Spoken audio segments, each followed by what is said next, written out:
But it is my honor to invite the chair of the session, Professor Tayewa. You're welcome to take your place at the podium and to invite our distinguished panelists. Professor Tayewa, give him a hand clap as he comes. You are welcome.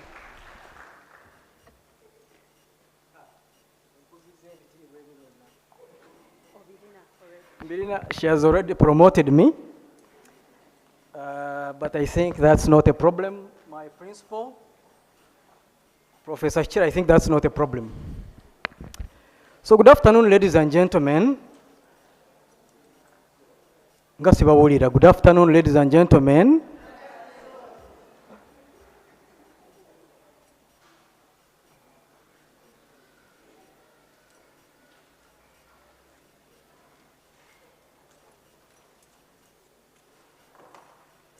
Okay, sorry about that. It has been an amazing 5 days. I really want all of us, since this is our last session, to put our hands together and thank our chief convener, who is none other than Professor Josephine Ashchire, right here in the room. Professor, well done, and an amazing team she had of the conference convener, none other than Dr. Davis Mugumya, who is here in the room. The co-convener and the convener of the session of experts, Dr. Pamela Kanakwa. Now, in the last remarks, of course, the people, the organizing committee, it was a very big team. My recognition stops there. But Dr. Davis Mugumya and maybe Dr. Pamela will later on recognize everyone who was instrumental in making this conference an amazing success. I don't know, I was running around the room, struggling to decide where to go. The menu was so rich that you just had to basically do rotary to decide where you want to go, because you found yourself wanting to be in every session. So Professor Chira and your team, you did an amazing job. We are very proud of you as CHUS. This particular last session was called by the organizers a panel of experts. And you will see that it is indeed a panel of experts. And I'm honored to have been chosen to chair this session. This session constitutes practitioners from the humanities and social sciences, as we'll see soon, who will share their experiences. So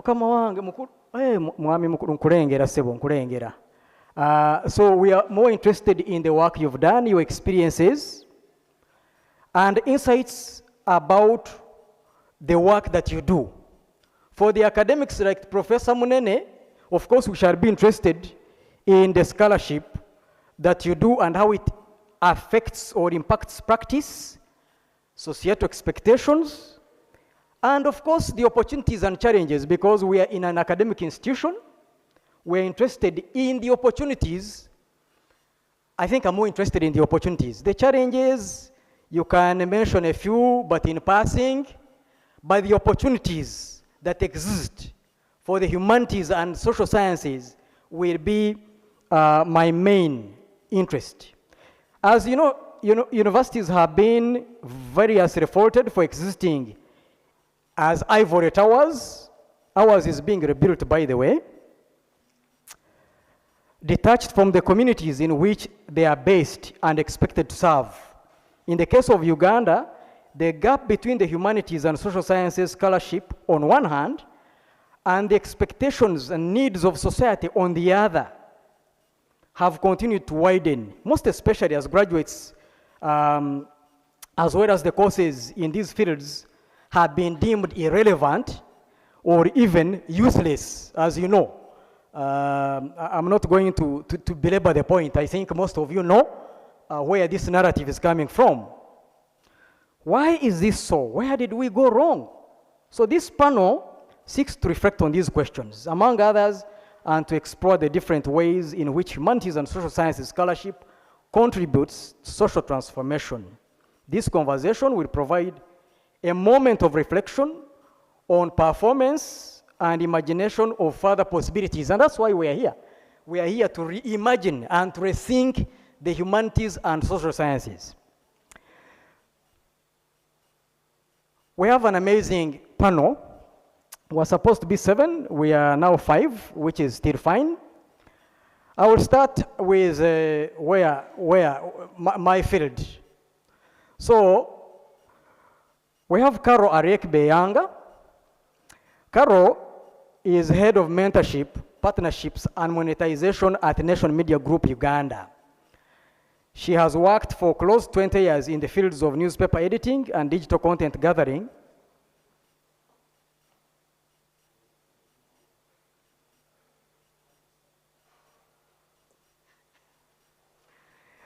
Yes, you know, we are in the performing arts, Dr. Pamela. So there is a bit of performance also, you know, when you are inviting the guests, they have to come up in style. Carol, wait, ngenda kuita. Sirika. So I was honored, of course, to work with Carol at the Monitor for many years. So close 20 years in the field of newspaper editing and digital content gathering, growing into positions of leadership, including, and I was very happy for Carol, really Carol, I was very, very delighted when you became the first female managing editor of the Daily Monitor. Very proud of you. She's passionate about seeing people grow and improving their careers and lives, and as a result is involved in mentorship programs with universities and organizations. And we've been honored to host Carol. My chair, Dr. Aisha Nachiwala, is right there. And we've been honored really to have Carol come to mentor our students. Carol, why don't you let me not go into your academic qualifications, except mention that you have a master's degree in journalism studies from Cardiff University in Wales. You are most welcome, Carol. Please join me in accompanying Carol to the stage. You are most welcome. Thank you. As Carol comes up, Dr. Baigo Badichi. Kwetegereza. Where are we together? You are most welcome, Carol. Shina Namara is a seasoned communications professional and director of Sherry Literacy Hub. She's going to tell us about that, an initiative that offers professional communication skills, literacy, and ICT training services to professionals and vulnerable groups of women, girls, and youth, with the hope that they can leverage the skills they acquire to advance their day-to-day lives, but also transform their societies and improve their workplace and business experiences. She's an alumni of this university. We are very proud of you. We are celebrating 100 years. So when we see our alumni and alumni join us, we are very, very proud of you. She holds a postgraduate diploma in journalism and communication from UMCAT School of Journalism. That's extra training, of course. So we are delighted to host you, Ms. Namata. You are most welcome. Abema begamba lengera temukubangalo. Thank you. Barengera. You are most welcome. The people who did literature here, hands up. Can I see your hand up? The people who did literature. Very straight hand like this. So, I'm not going to ask you whether you read Goreti Chomhendo's novels. But our next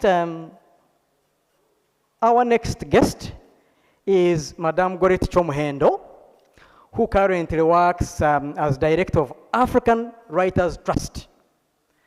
She is a Ugandan novelist and literary activist who is internationally recognized for her novels such as Waiting. I have a longer list, by the way.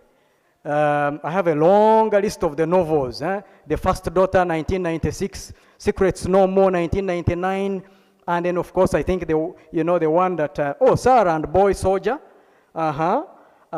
Whispers from Vera, 2002, and of course Waiting, a novel of Uganda's hidden war. I think which we shall have a conversation about that. Currently, she was the first programs coordinator for FemRight, Uganda Women Writers Association. And currently, there is a couple of degrees here from University of KwaZulu-Natal in Durban. And we are extremely proud of how much you've represented the country in various forums. You are most welcome, Madam Chomhendo.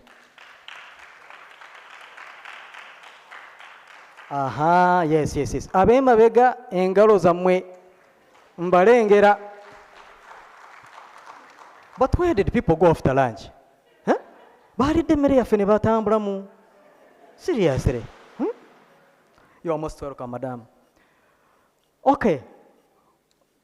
Dr. Ndoza, go genda okundeetera mukulu. Go genda omundeetera doctor. Kale muleete.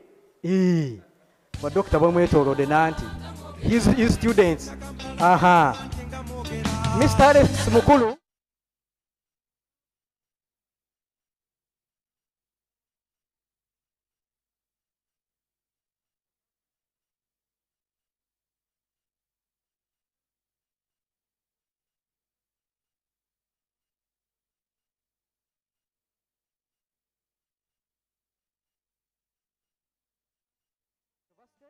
You see his students accompanying him, where he studied film and drama. Now, Mr. Mukulu Sebo, when I did an online search, I came across 22 plays to your name. I think they are more than that. But we are very happy to have you, Mr. Mukulu, and the entire panel. Professor Munene, you are part and parcel of us. Professor Munene is a professor of psychology and director of the PhD program at the Makerere University Business School. He taught psychology at Makerere University, here main campus, for many years before he moved to Makerere University Business School. He is an expert in applied psychology, organizational psychology, positive psychology. Professor Twakwise, knowing the issues that we need to handle in this country that need psychologists like you. Professor Munene, you are most welcome to the stage.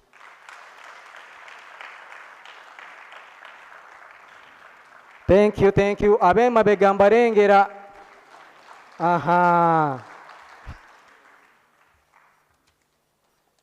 My boss wants to whisper to me.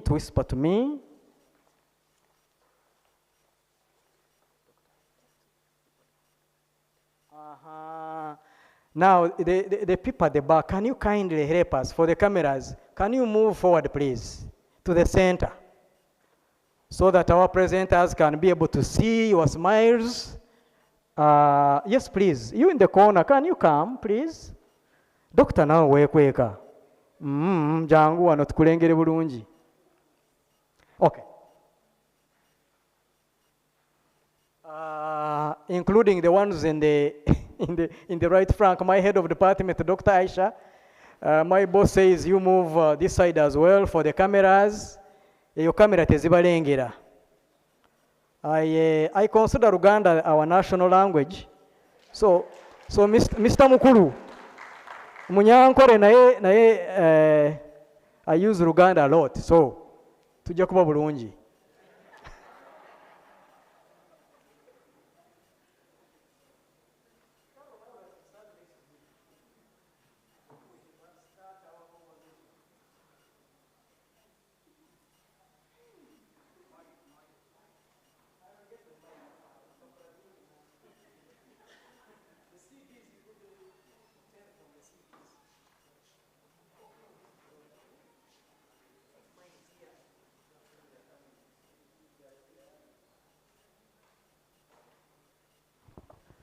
Obanze lwaki bampadde kayero? Jakuba bulungi. So, ladies and gentlemen, once again, we're extremely honored to have you with us. It's really a conversation that we're going to have because you are experts in your areas, and therefore, we don't believe that any of us is better than you in the work that you've been doing. And this particular conference has had an interesting touch to it because, Mr. Mukulu, we in academia, we normally do these things. But when we do, it's usually a conversation between us. And this particular conference was very unique because it is a conversation between we in academia and you in practice. That's the uniqueness of this conference. And I really want to thank you, Professor Hichire, and your team for having conceptualized this conference in such an amazing manner. Carol, we work together at the monitor. In the trenches. And our job as journalists, of course, you know, particularly the investigative bit and the analytical kind on which desk I was when I was at the monitor, is to interrogate complex issues, to be a voice of the voiceless, to check the powerful, to hold those in power to account. But I mean, I'm here in a very comfortable position, of course, at university as a university lecturer of journalism and communication. And I left you in the trenches. And I know that our work, especially for you who are still in practice, has become increasingly perilous with multiple arrests that we see, with harassments of journalists, physical and online even. So my question really to you, the first one is really, what is your motivation to keep going? Because when you answer that, our students of journalism and communication will probably get the motivation as well. And relate that, of course, to why you think that journalism that holds the powerful to account is still important for us. I ran away, as you know. I think because I felt I had not much contribution to make, but you are still there, and we are very proud of you. And then three, from your vantage point, I will come back to them if you somehow get lost at some point. From your vantage point, is that kind of journalism still possible? And then, of course, lastly, we shall be happy for you, since you've been a professional mentor in mass communication. What opportunities do you see out there that would take note of as a university? I hope they are not very many, but I will put them here so that you can continue referring to them. Then the paper will take it away from you later. All right, thank you so much. As you come in, Carol, we are honored to, right now, our Deputy Vice Chancellor in charge of Academic Affairs, Professor Umar Kakumba, has entered. You are most welcome, Professor. You are welcome. Over to you, Carol. All right, thank you. Thank you so much. It's an honor to be here.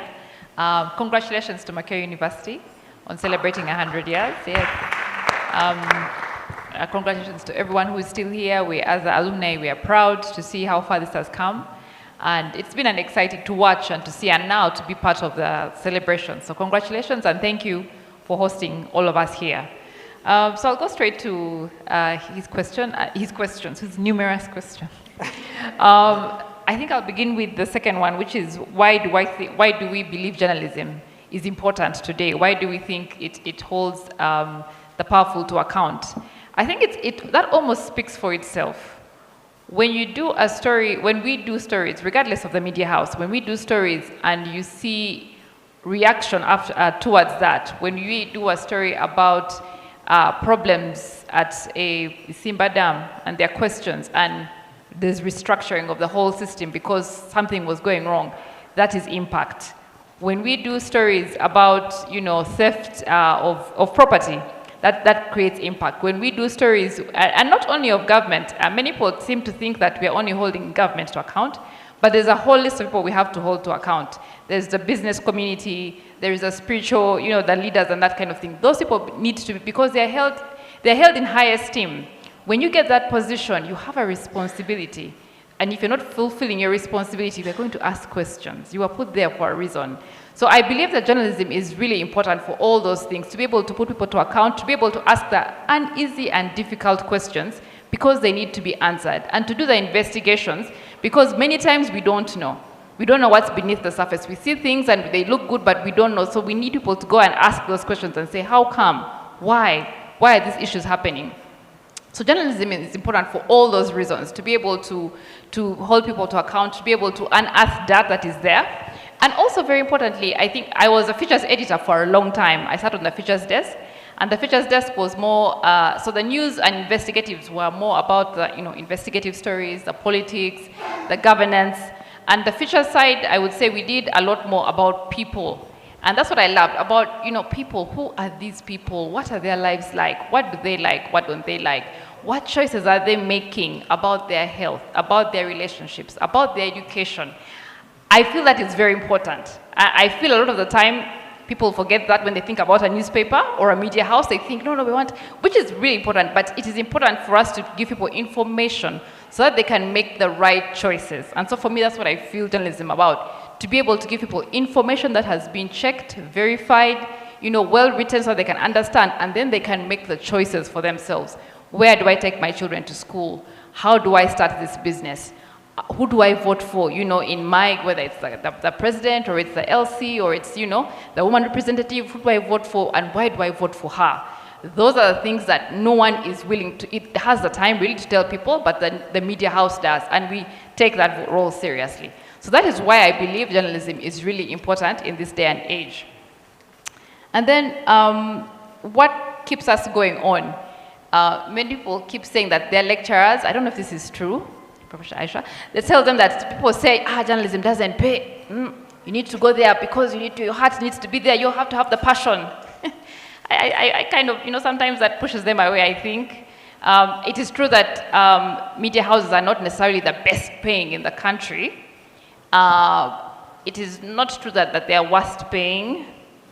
I think it depends on the media, I know there are issues in terms of payment. There's no question about that. And people would prefer if it were better.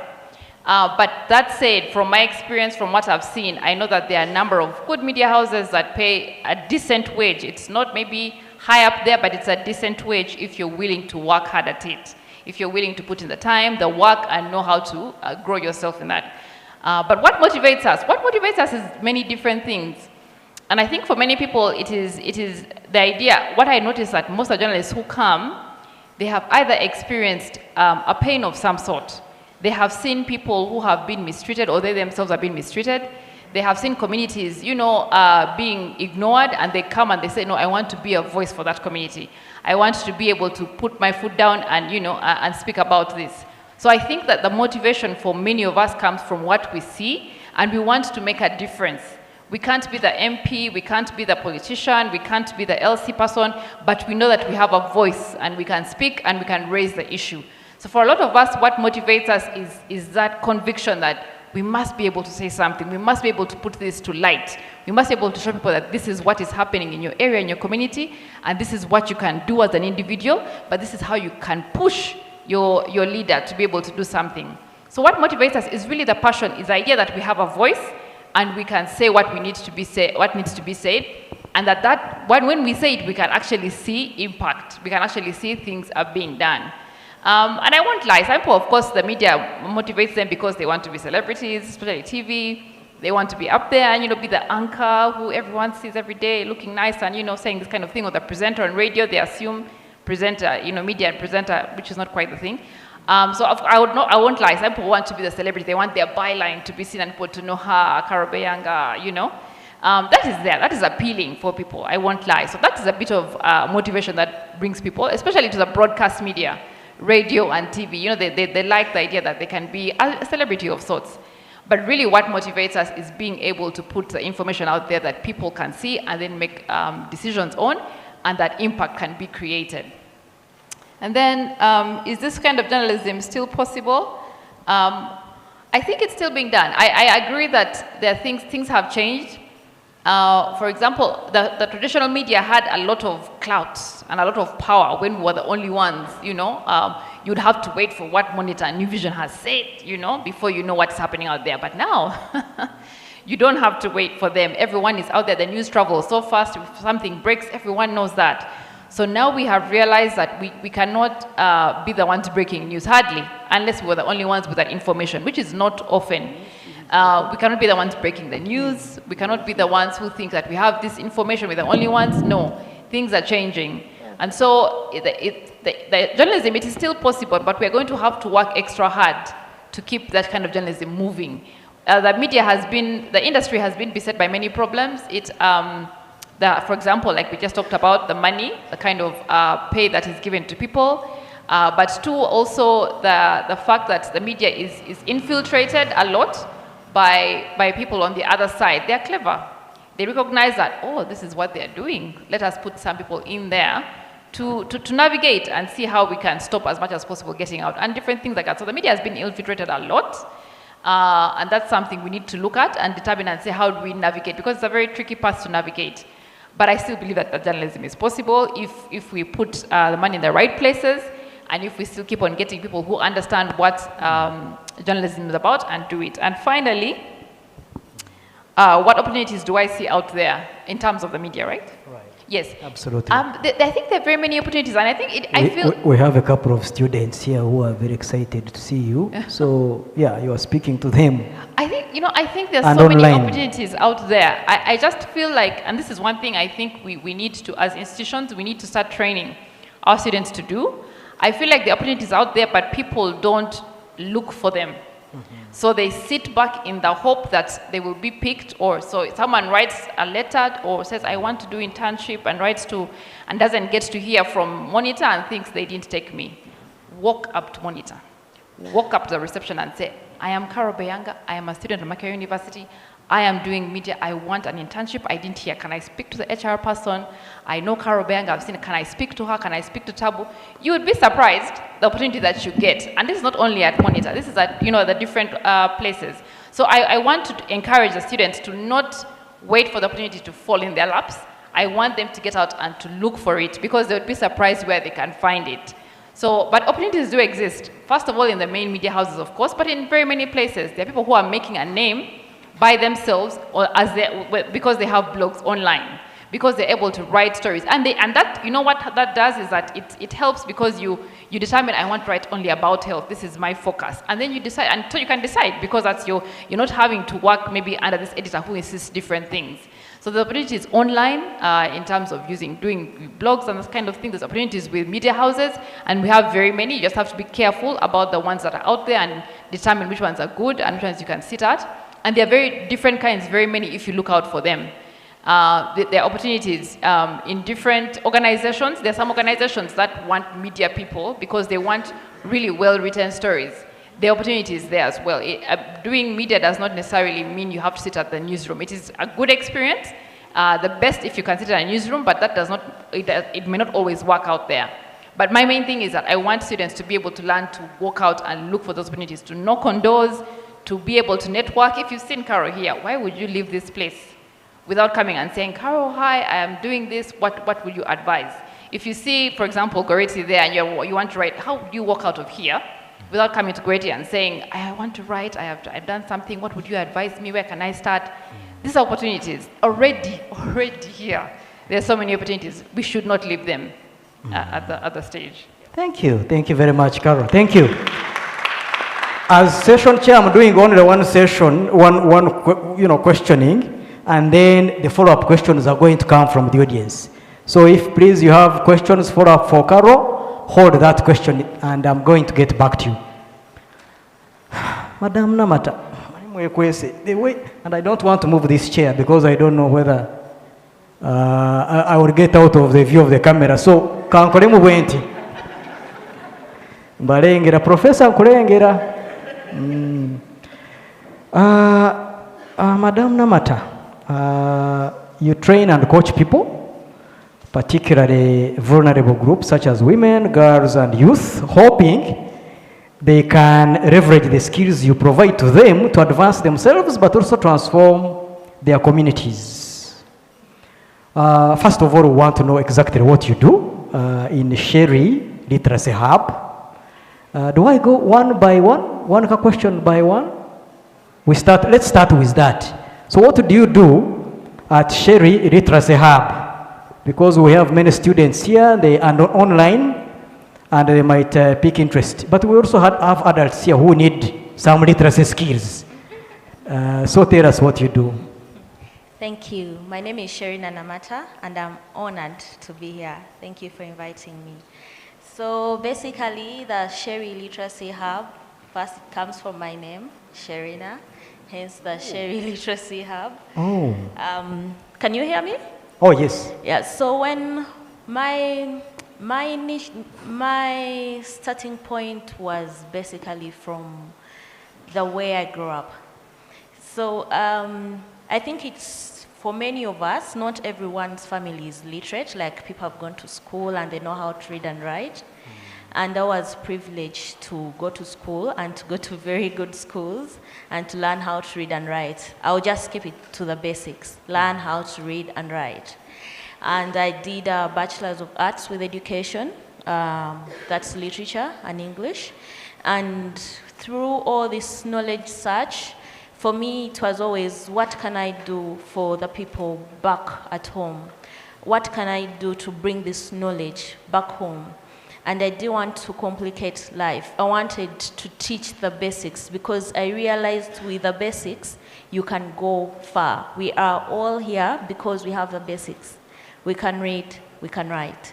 So that is why I started the Sherry Literacy Hub. And also...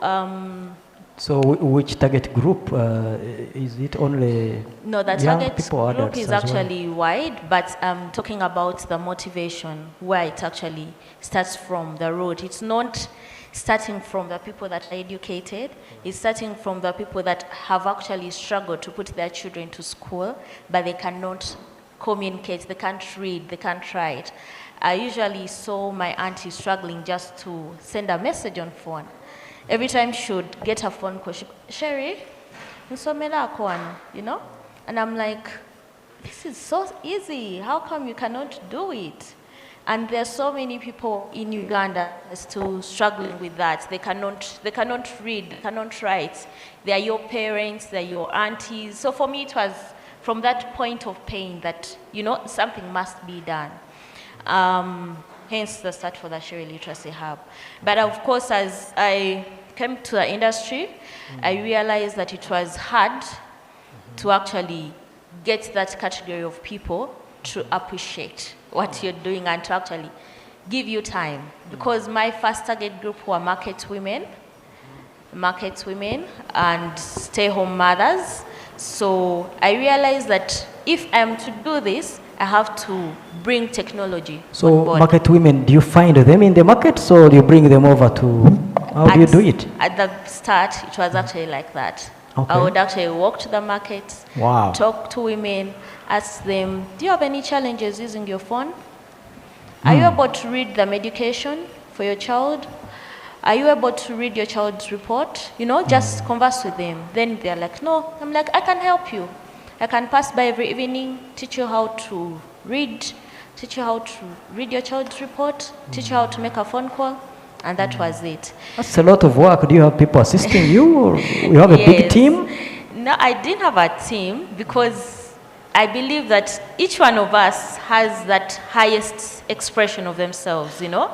Like, for someone, there's someone who feels that when maybe they are the topmost medical doctor, they have done it.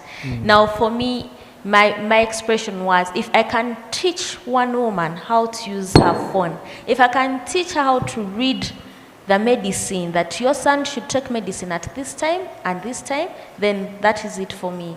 So it was not about people, it was about me and my background and the knowledge. So it wasn't about people.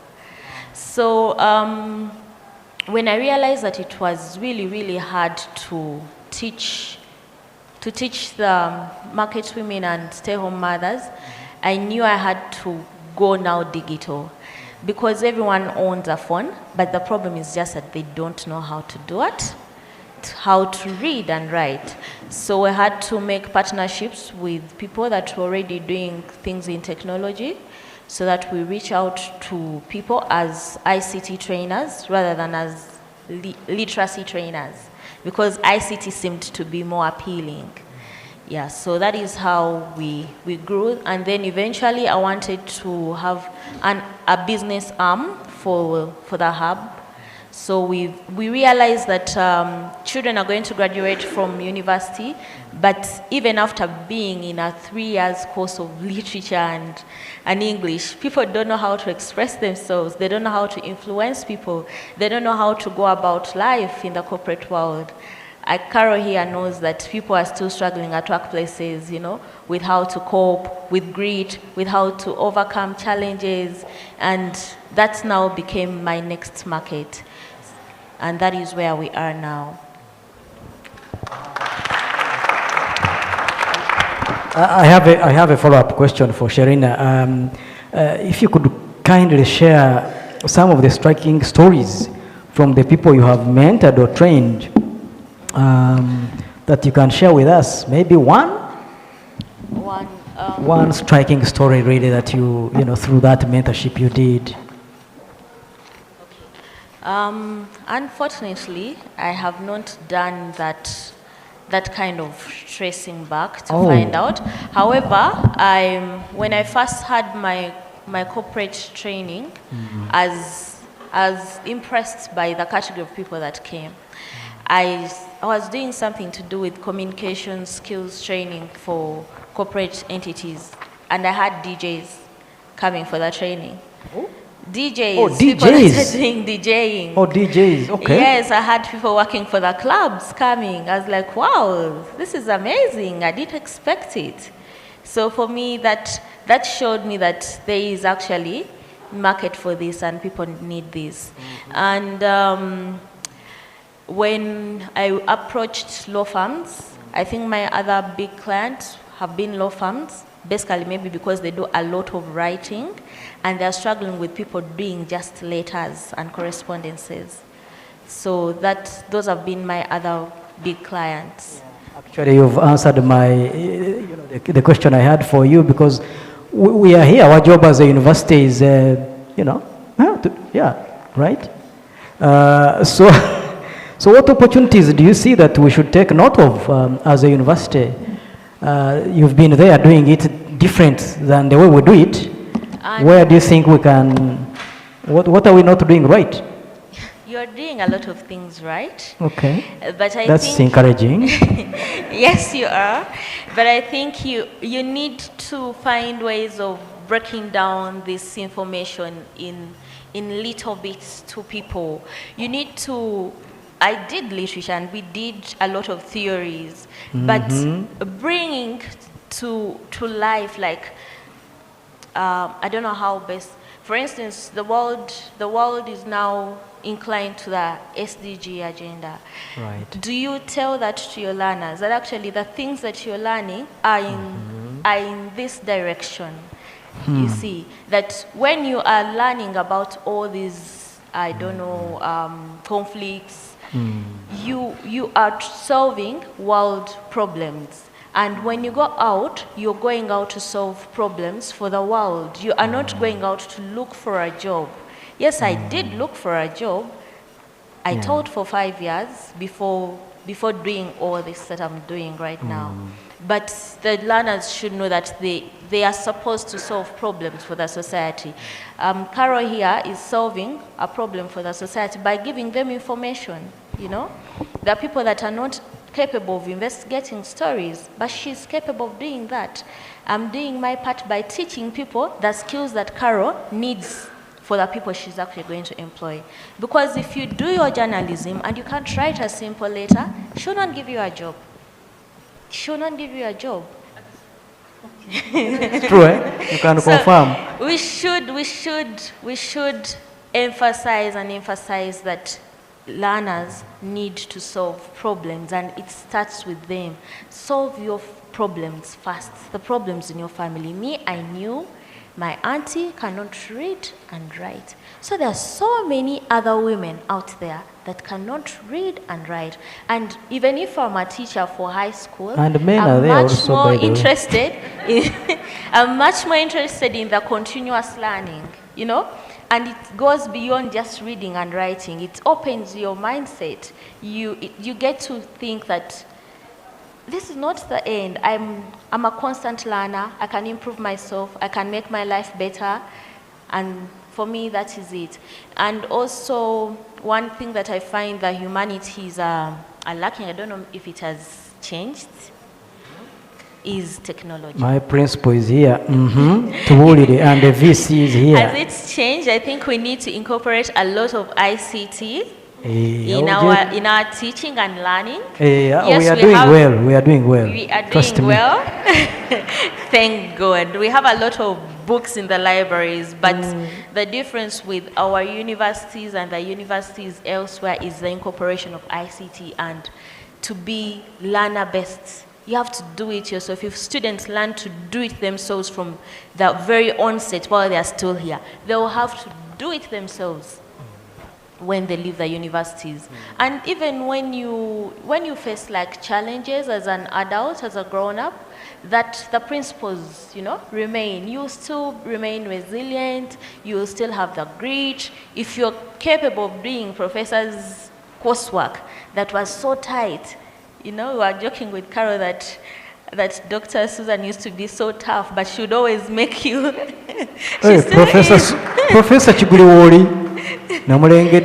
But she would always make sure She was here, actually. that if you are a past student for all other people's course units, in her class, you will have to be an A student. Whether you like it or you don't, you just have to find a way of being an A student in her class. And I think that is basically because for her, you have to do it. You have to go the full mile. And I think that is something we need to incorporate. Thank you very, very much. Ms. Namata, thanks very much. Professor Chikoma, you are most welcome. Professor Munino Mulengede. Did you see? He was there on ICT, by the way. You saw him, eh? So we are not doing badly as professors. Eh? Madam Chomuhendo, you see the page is very long with so many things, but don't worry, we are going to, we have, many of us have read a lot of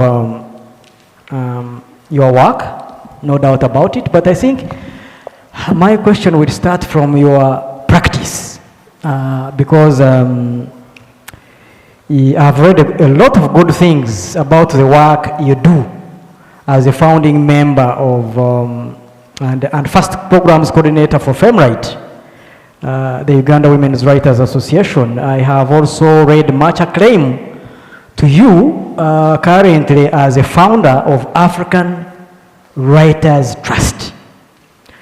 So I guess my first question to you is what is so peculiar about these two organizations, and how important is the work that you do right now? So basically this is to educate the people who do not know about these organizations about the work you do. My first question, and then we shall go to the second one.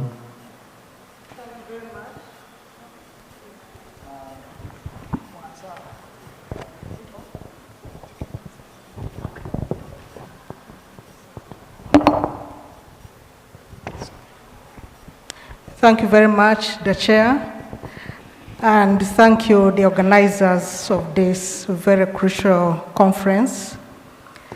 I think for me, my first excitement when I got the invitation was that this is the first time speaking on the African continent at a conference which brings together the practitioners, the people in the practice, and practice with an S, not with a C, the people in the practice and the people in the theory. because there is a kind of misunderstanding between the two groups. You know, for us in the practice, we see the academic and the scholars as standing on some kind of high horse, you know, in their ivory towers. And then we have a feeling that these people look at us as the people who are just doing the work but without the academic prerequisites. So that is the misinformation. So when I got this invitation, I was really, really very pleased. Thank you very much, Professor Ichire. Thank you for putting this together. Dr. Pamela, thanks for reaching out. So I'll start with my work as a literary activist, because I wear two hats. So my work as a literary activist started way back in the 90s. I was telling Carol when we were sitting there that I used to write for the Daily Monitor in 1995. And she couldn't believe it. 1995, 94, 93, 92, I was a columnist for the Daily Monitor. But I was still doing the work of literary activism, starting with a founding member of FemRight, which many of you should know about, the Uganda Women Writers Association. This was in probably 94, 95. So FemRight, as an association of women writers, the main role, you know, the main goal why we started FemRight was to promote, was to develop, was to publish, was to support Ugandan women writers. At that time, in the early 90s, we did some basic research and discovered that there were just a handful of Ugandan women who were published. We were not convinced that these were the only women writers. We were convinced that these were the women who had been published, but not the women who were writing. We knew there were more women who were writing, but they were not just published. I think at that time we could count about 3 or 4, you know, like the late Elvania Zirimu, Barbara Kimenyi, and Namkwaya, I'm trying to remember her other name. I think she was a dramatist. So there were just a handful of women. But then looking back, we also realized that Uganda was already traditionally known as the literary cradle of the continent. As you are all aware that the first ever conference, African Writers Conference, of writers writing the English expression, was hosted right here at Makerere in 1962. You know, the likes of Chinua Achebe, Wole Soyinka, Amata Aidu, Ngugi, they all participated. But even looking at that list, there are very few women writers who participated. So we kept digging up some research and realizing, why is it that women, because we were sure that they were writing, why is it that they are not being published? What could be the problem? So we came together as a small group of women writers, and I remember we first put out a call for any woman writer out there, and we were completely overwhelmed by the response. So they were there. Why were they not writing or getting published? Two little things really stood in their way. And the first was lack of personal empowerment. So women were writing, but keeping their stories under their pillows, or scared that a spouse would look at it. And if the story is written in the first person, I was raped on my wedding night. So you can imagine what your spouse would think about that. So wondering if I use the F word, because women's identity in Africa are constructed using that of another. So if you are a mother of John, you'll be referred to as Mama John. So what will John think if you use the F word in your writing? So it was that lack of personal empowerment. So one of the first things we did was to run personal empowerment skills, you know, workshops, personal empowerment workshops, just to empower these women, for them to understand what does it mean to be a woman? What does it mean to be an African woman writer? How do you push those boundaries? How do you own up the stories you are writing? So with all this, work we are doing, very soon, the literary landscape in this country changed. I think as I speak, there must be more women writers than there are male writers. And that credit should really go to FemWrite. So I'll talk about, so I was the coordinator at FemWrite for 10 years. And then after that, I founded the African Writers Trust.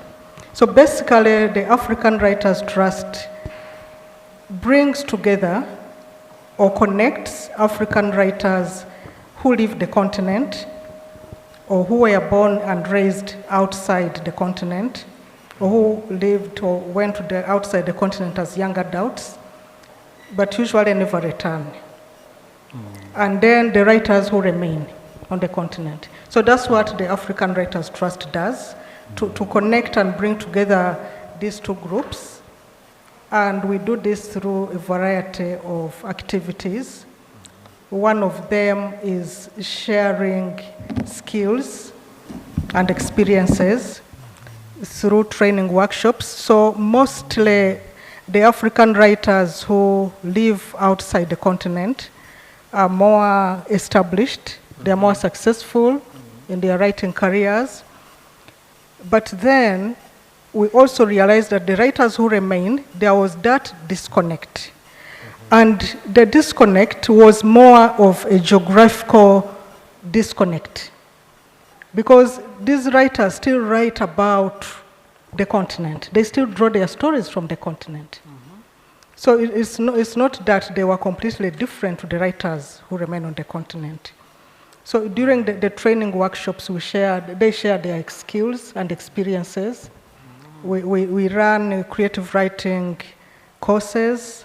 We go all the way. So we do creative writing, editing, and publishing training workshops. Wow. And usually they are led by the experienced writers, usually who left the continent, who want to impart these for skills. Free?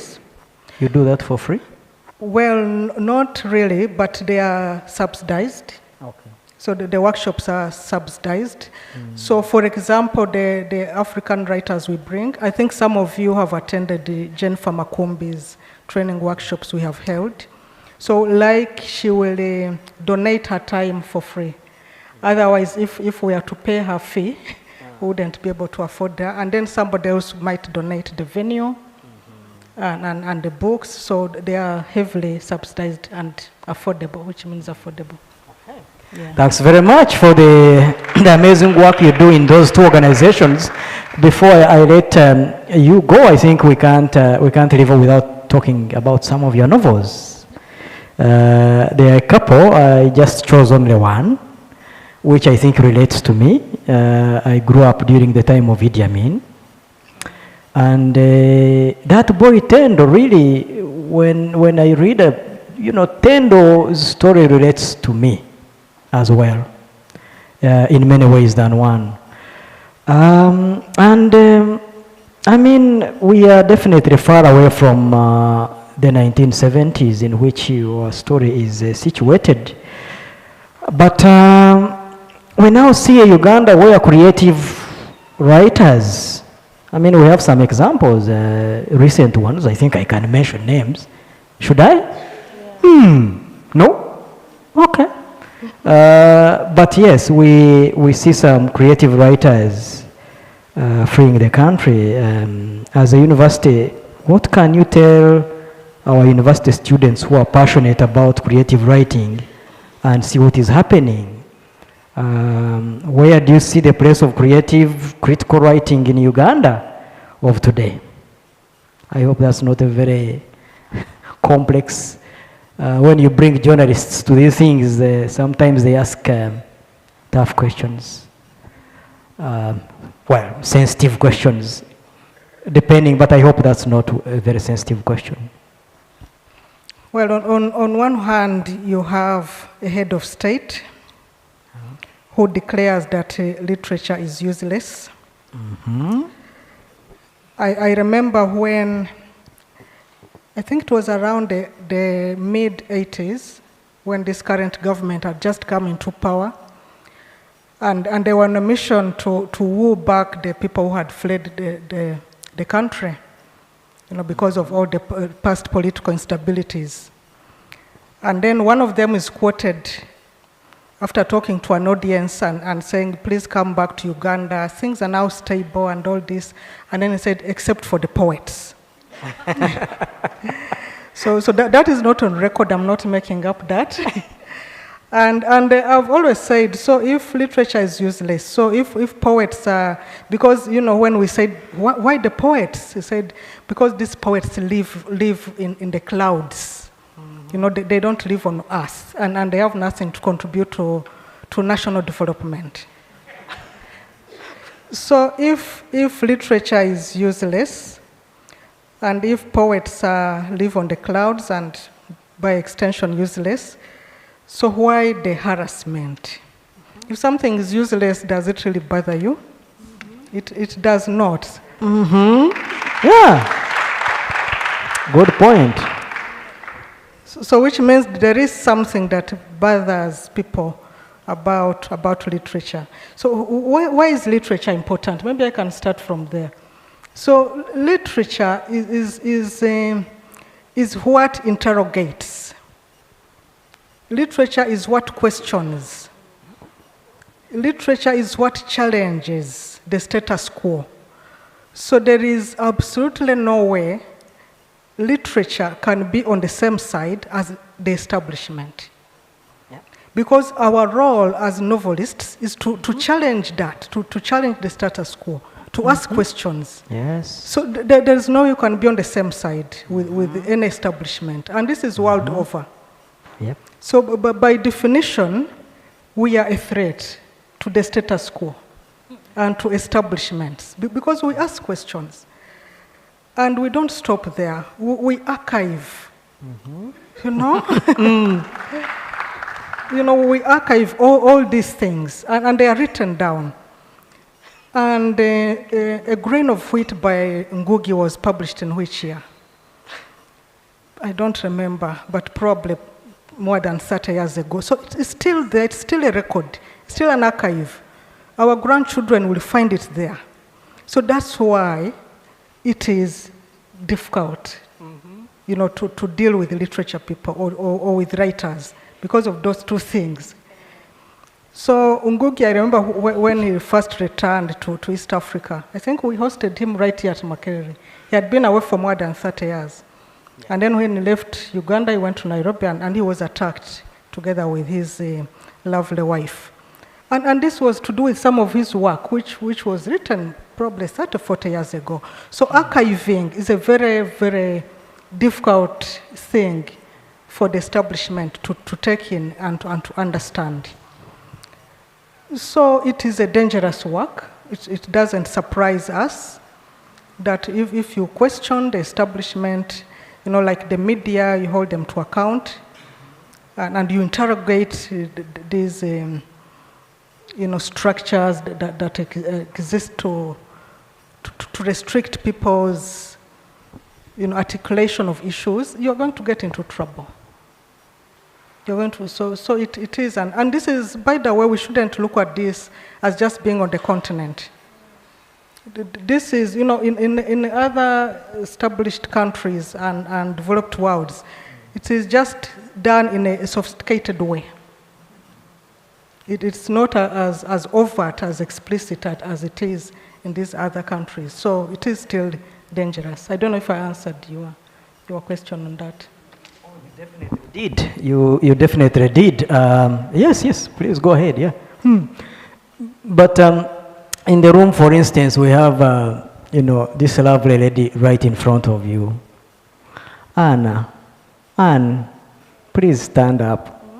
As we wait for the gentleman, Auntie Bagenzi, who has a kazindaro?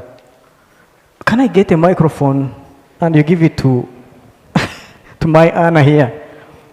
This one? Okay. So, Anne here, write exactly what you are saying. Anne Wama, tell us, what did you do? Wama, tell us. The thing is not on? Sorry. Oh, yes, okay. Is it on? Yes, Yeah. Thank you so much. Good afternoon, ladies and gentlemen. My name is Anna Ashaba, but the stage name is Ashana. It's a combination of the two names. So I suggested that I wanted to be Museveni's side chick.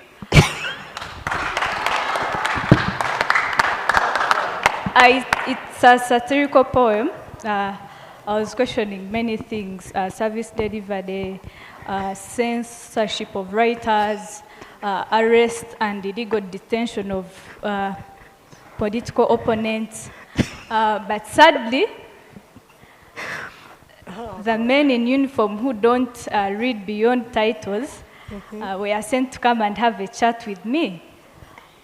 And because they had not read the poem, they thought it was a disrespect to leaders and elders. So I was taken for questioning, and I stood my ground when they asked me. So after questioning and, there were offers and threats, so they asked me, what exactly do you want? And I told them, as a writer, I want my freedom to write without being questioned. Just I will write and you enjoy the writings. And then they said, you don't even know what you want. Go back to where you came from. Thank you very much, Anne. Thank you very much. Thank you. So this belongs to, okay. So Madam Chomhendo, I mean, as you are speaking, I remembered and I saw Anne here. And I said it should be a great interlude to exactly what you are saying. What would you say to young writers like Anne here, Madam Chomhendo? So I would say, writing is an act of courage. Writing is an act of courage, and not only for, I read her poem, by the way, and I reached out to her, so we've been friends since that time. Wonderful. So it is an act of courage, not only for writers like Shana, who is writing very provocative kind of writing, but also, as they say, when you are writing, you want people to read your work, except the people who know you. Because you don't know how many people reach out to you and say, why were you writing about me? Because people see themselves in your stories. And as they say, if you are in a family and you have a writer, then you have a problem. Because this writer is going to spill the beans, is going to write. So it is an act of courage for you to stand by what you have written. You put a stamp on it as your name, and then you let people out there tear it apart and interpret it in so many ways. So the first thing you need is that courage. Is that courage to just any kind of story. And I've written a number of novels, and each one has been interpreted very differently, and you've got emails and there's a few threats here and there, so what keeps you going after that? For me, courage is number one. To understand that what you are doing, is going to elicit reaction from different quarters of people. But at the same time, it is very fulfilling. My first novel was published in 1996, and it is taught in many Ugandan schools and outside. So I'm frequently invited to go to schools, and I really try my best to go to these schools. I've been to Rukunjiri, to Mbarara, to West Nile. So I really try and make an effort. And one time I was at a school And the kids who are reading it are usually senior 1 and senior 2. That's about 12, 14. And then the teacher told me that they had been asking the teacher, is she really coming? And the teacher said yes. So they said, you mean she's still alive? And he said yes. So when the teacher told me, I said, these kids are about 12 or 14 years, and this novel is 25 years old. So you can see the age difference between the novel and the kids. So, and the kids were really looking at me as if I was ancient. So I remember I had to open my mouth, and so, you see, I still have all my teeth. So I'm not really as old as you think. But for me, those are the fulfilling episodes that, keep me going. Thank you. It really does, because I just wish that I had the chance to meet Ngugi when we read his books, or Achebe. So for me, it's that is an act of courage, but you also have to keep going, because it is fulfilling. Yeah. It's beautiful.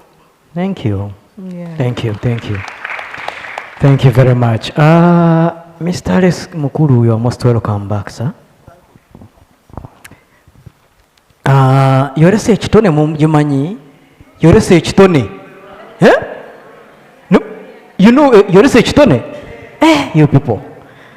Mr. Mukuru, your work has not only been appreciated by us as audiences. I think I said when I was introducing you, the amazing work, 22 plays to your name.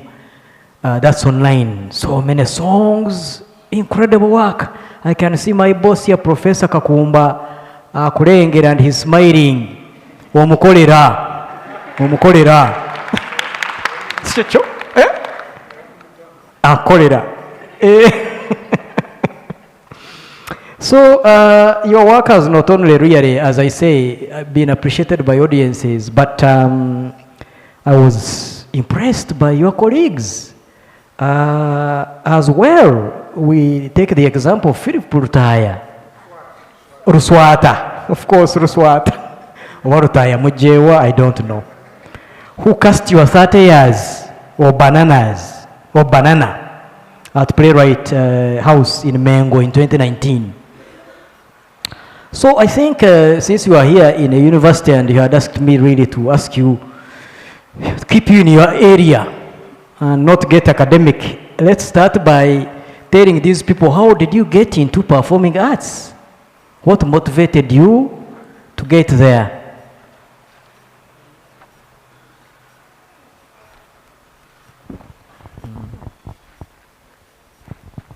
Hello. Good afternoon, everybody. Good afternoon, sir. Thank you. And thank you for inviting me here. And people who think above their shoulders. Lots of brains and so on. Some of us don't use that part very much. However, right now I have to use it very well. I don't remember what provoked me to be in theater, because I started acting. My first play was written in 1964. And we performed it at the National Theatre when I was in Namiriangu Junior School. So I don't know what really motivated me. I don't remember. Nothing, nothing motivated me. I don't know. Perhaps my mother. Chokubiri. Okay. Kamaze. Okay. Then in that case, Mr. Mukuru, what can you tell our students, especially in performing arts? That's you are an alumnus of performing arts and film, and I think I see some of your students. Dr. Sekarega, babu, hands up. Sekarega nawe. Okay. Abantu babu. So what would you tell our students who follow you and who really admire the work that you do? What is the role of what does performing arts play in society? Omulimo gwammwe ki? Mutuyambako ki? How many questions are those?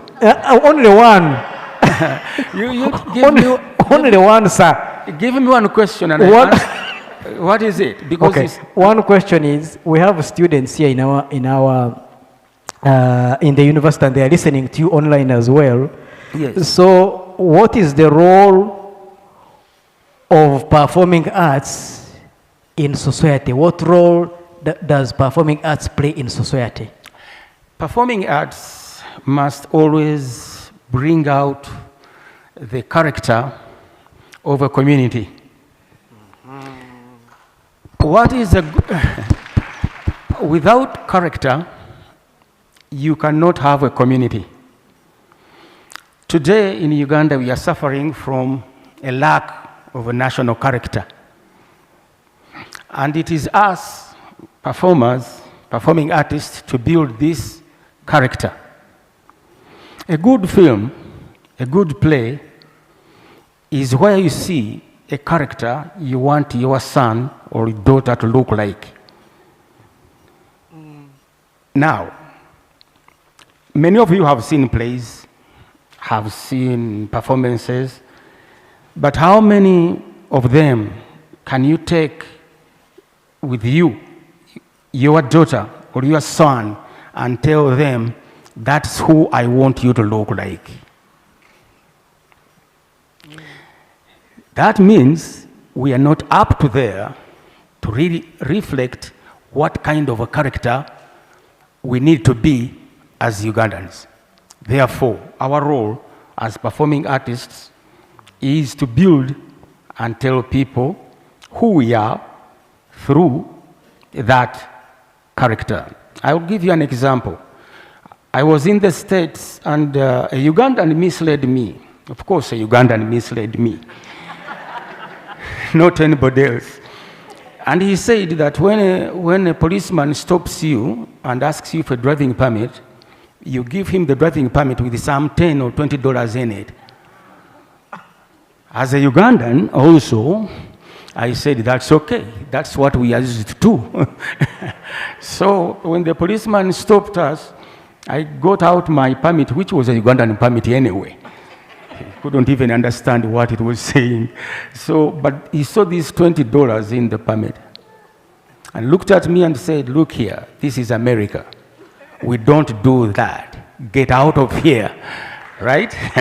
Now you see, the American knows that Americans don't do this. This is what we do. Now, tell me something where Ugandan can say, we are Ugandans, we don't do that. Where? We don't have that. We don't have anybody who makes us feel proud to be Ugandans. The only people I could suggest that make us proud to be Ugandans are the Ugandan martyrs. In Namugongo, okay? The whole world comes here.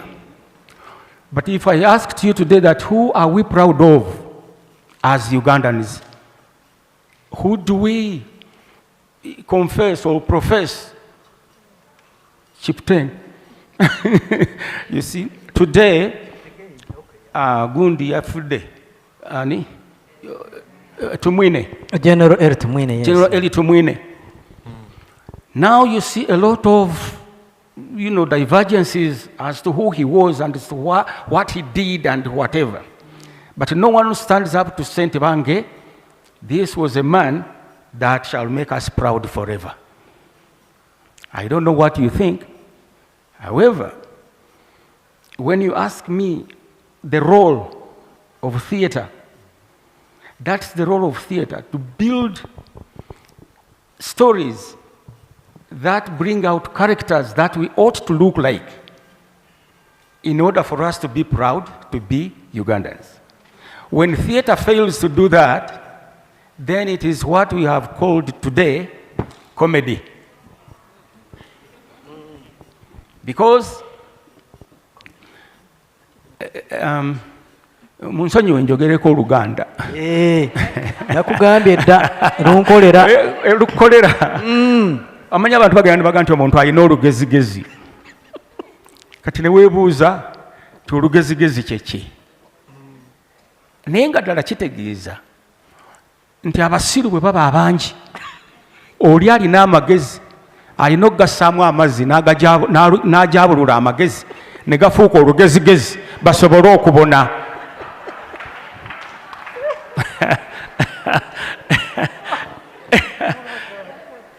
So, comedy is a dilution of theater.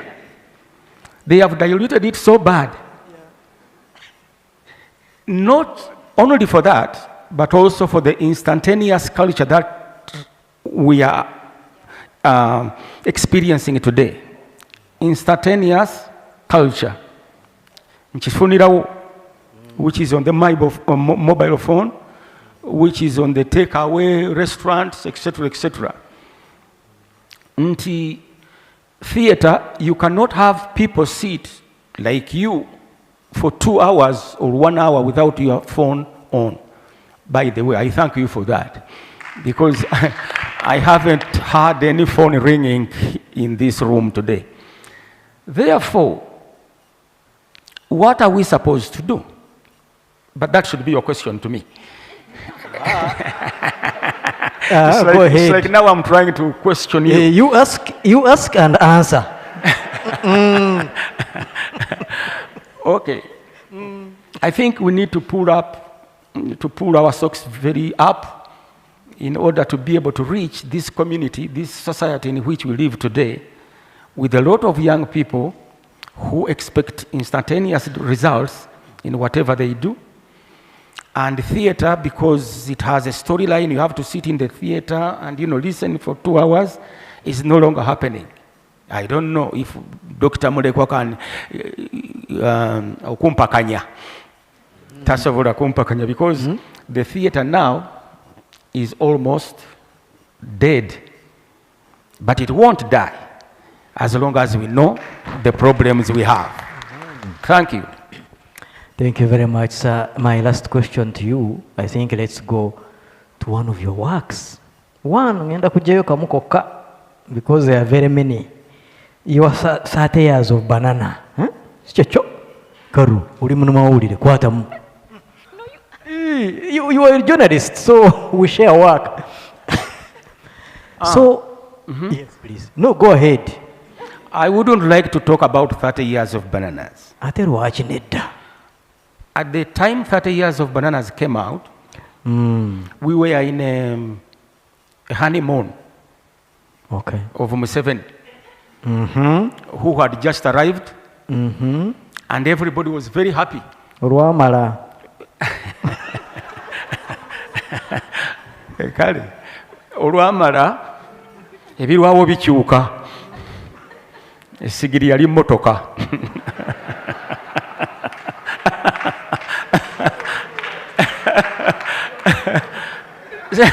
So things did change.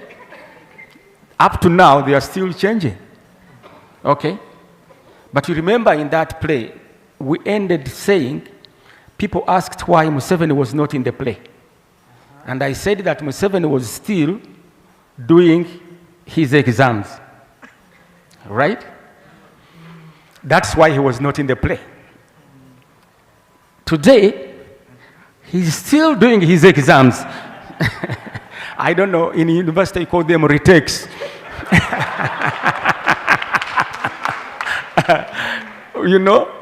He's doing a lot of retakes. So, I don't want to speak about 30 years of bananas. Who knows? No, but you have done so. Let him finish his exams, perhaps in 2016, and we shall know what to write again. I would like to talk about a play I first wrote in 1977, which was called Muzukulu wa Kabangala, my very first play. It was about a young boy who was rebelling against society. Wow. Some of you who have read You must have read a lot of books, I fear you.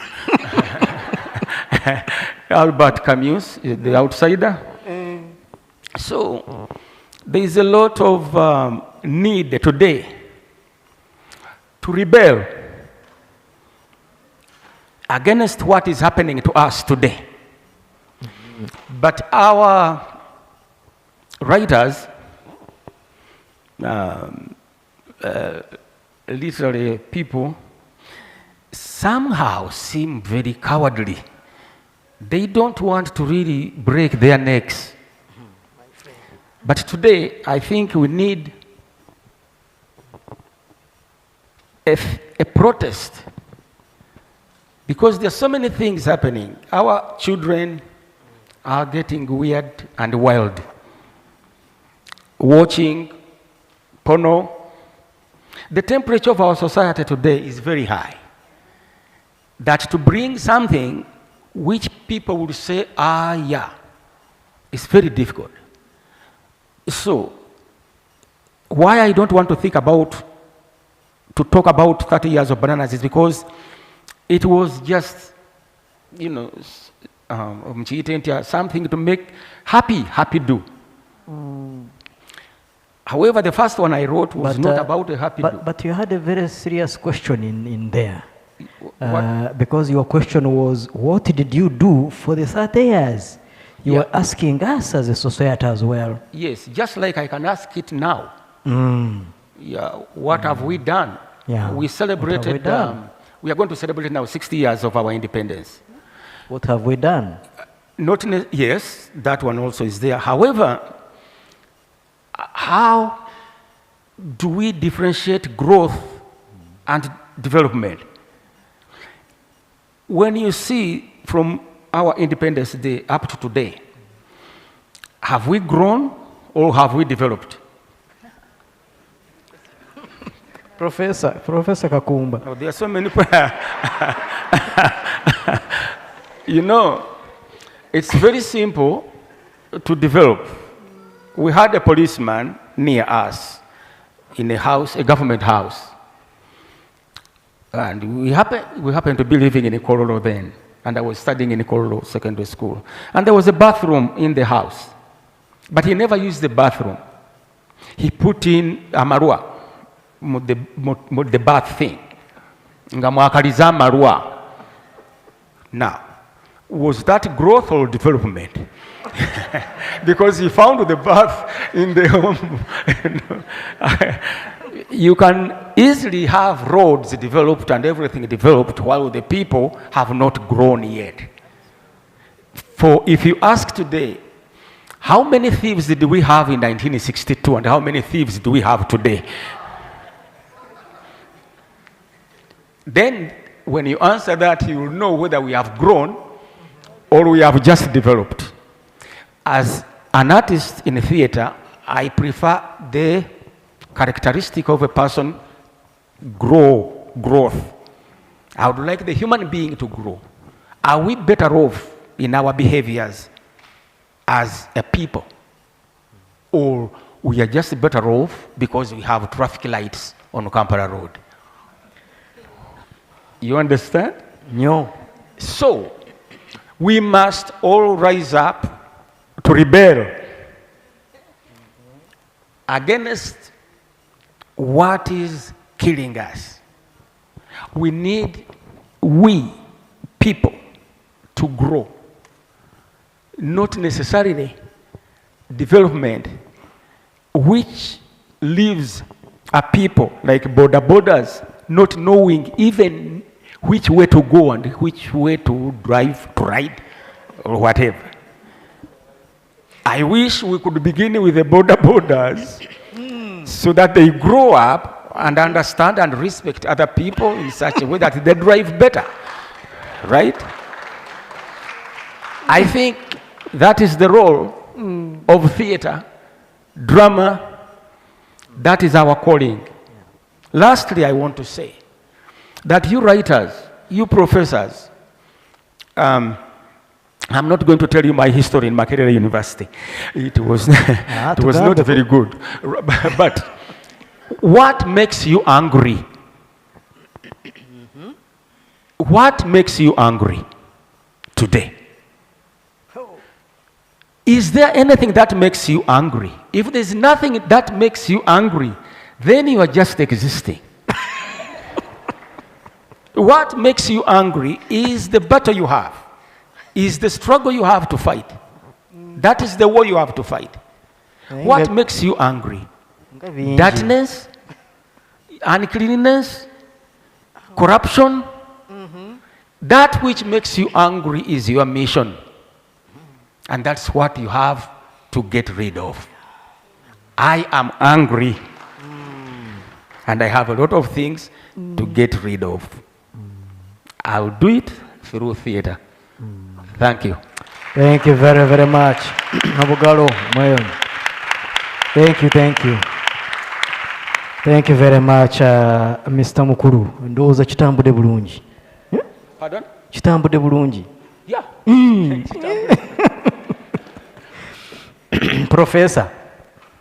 Professor Munene. Hello. Professor Nengera. Kulengedde nange. Mpola. So Professor Munene is a professor of psychology. So I was looking at your publications. You are in applied psychology, organizational psychology, positive psychology. Positive! Professor, what is, first of all, positive psychology?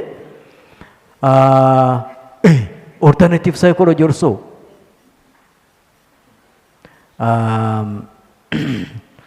Professor, my former boss is here. Professor Kikoma. Professor Mulengede. You understand those things? Of course. So Professor, I think my first question indeed is really on, let's leave the definitions alone. Let's go to how practitioners in the humanities and humanistic social sciences generate solutions to contemporary challenges. I think the most recent was the pandemic that we had, COVID-19, and many others, climate change and so on and so on. There are so many predicaments that we deal with on a day-to-day basis. So you as a scholar, where do you situate us? Our role, are we doing our job right in providing society solutions to some of these serious challenges that we are dealing with in our times? Thank you. I'm not known for being obedient. Wanji? I'm not known for being obedient. And when you told me you were in the seminary for a long time, I said, this is the person I want. Because I was in the seminary also, and I left because I couldn't obey the Pope or anyone else. But Professor, you saw our Speaker of Parliament the other day, did you? I don't watch Parliament anymore. How can I? He has just said it all. You think I have that time? Come on. Sure. That is for other people, not my level. And I don't know who those other people are. God help them. I'm sorry for them. But keep that question, because when my younger boss here psychologically bribed me to take part in this, I very nearly refused. But he was very gentle in his psychological bribe. And those are the most dangerous ones. So I said, okay. This younger boss is begging me, but he's ordering me. Which of it is he using? So I said, okay. Let me be a good boy, although I'm an old boy, and obey. Now, this is where I want to disobey you. So I said to myself, what is important for me when I'm here? Yesterday I was with MOOBs, similar experience. Also the professor gave me a topic, I dropped it. And yes, I'm disobedient. Okay. And I used my own topic, and I got good results. Okay. So when that younger sir told me, persuaded me, psychological bribe, not real persuasion, but I don't know how he did it, convinced me. I said, if these people wanted to hear from me, I have to surprise them. Because I don't want to say things they already know. For me, I've enjoyed younger Sir Alex and everybody else because they all have talked the topic that I said I will talk about. But I will not talk about it, but I will mention it. What is humanities and social sciences? I said to myself, let me develop a set of items that will show that it is the heart and the soul of the nation. You do not have a heart and the soul of a nation, you have nothing. Yeah. That is where I developed my point. And then from there, I started psychologizing it as usual. But I not go that direction. I will answer some of your questions. But let me tell you what I've learned from all these people. If you people send me the recording, I think I have a paper that I can write up. The heart and soul of a nation. My God. Everything they said fitted there. My younger son here, I don't know whether he's older because the kind of date he's talking about, they confuse me. 64. But you were in school. Same age. Ah, okay, then I'm comfortable. Oh, no wonder we have the same problems. Aha. As a problem of old men growing up, there are certain rules we must follow. So when I told him, he said, yeah, let's follow the rules. Right. So when I heard him talk about this, I said, yes. Our biggest problem in this country can be psychologized. Very simply. I'm not as courageous as some of you are. I think we academicians sometimes were too cowardly because somehow we learn too much and we are even afraid of it. Once you do not have an identity, where is the Ugandan? Which Ugandan are we proud of? It's coming back the same thing as identity. What character do we follow? Because theater tells you the character you need to follow. Tell me which character you tell your child to follow. Of course, Alex says, after asking the question, he says, there's none. And then picks up one or two of characters and says, can you follow those? And everybody laughs. But no, that courage is powerful. So now, how do we build our identity? If you're a psychologist, everything is psychologizable. One of the ladies here, and almost all of the ladies talked about literacy. Once you've identified who you want to be, the next level is becoming literate. So yesterday, I told MOOBs, which they had not expected, that we should read some of the books and see where we came from. I summarized quickly for them the nature of education that was left with us. It is called intermediary product. So when you people complain that you will teach people things they cannot use out there, and you go out and you reverse it and add value, please don't blame anyone. the colonialists deliberately wanted us to be an intermediary product. Because our reference point was either, for us in Uganda, where were we? London. What is the place where the Kingdom of England is ruled? Somewhere. Westminster Abbey. Our reference point was Westminster. And our education was learn to read the few things we have given you and then follow the orders from Westminster Abbey. Now that has happened virtually every nation in Africa that has been colonized. And that's where the academic comes in. How do you reverse that? The psychologists must understand that one first, and you must take the lead.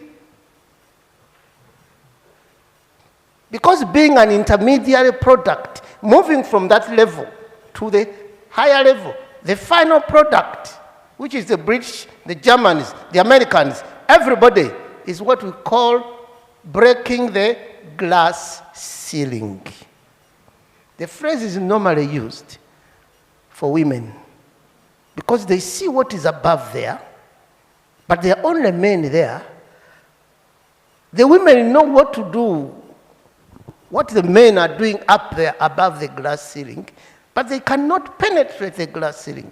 So, the women movement literally try to break the glass ceiling. And some societies, they are succeeding very well.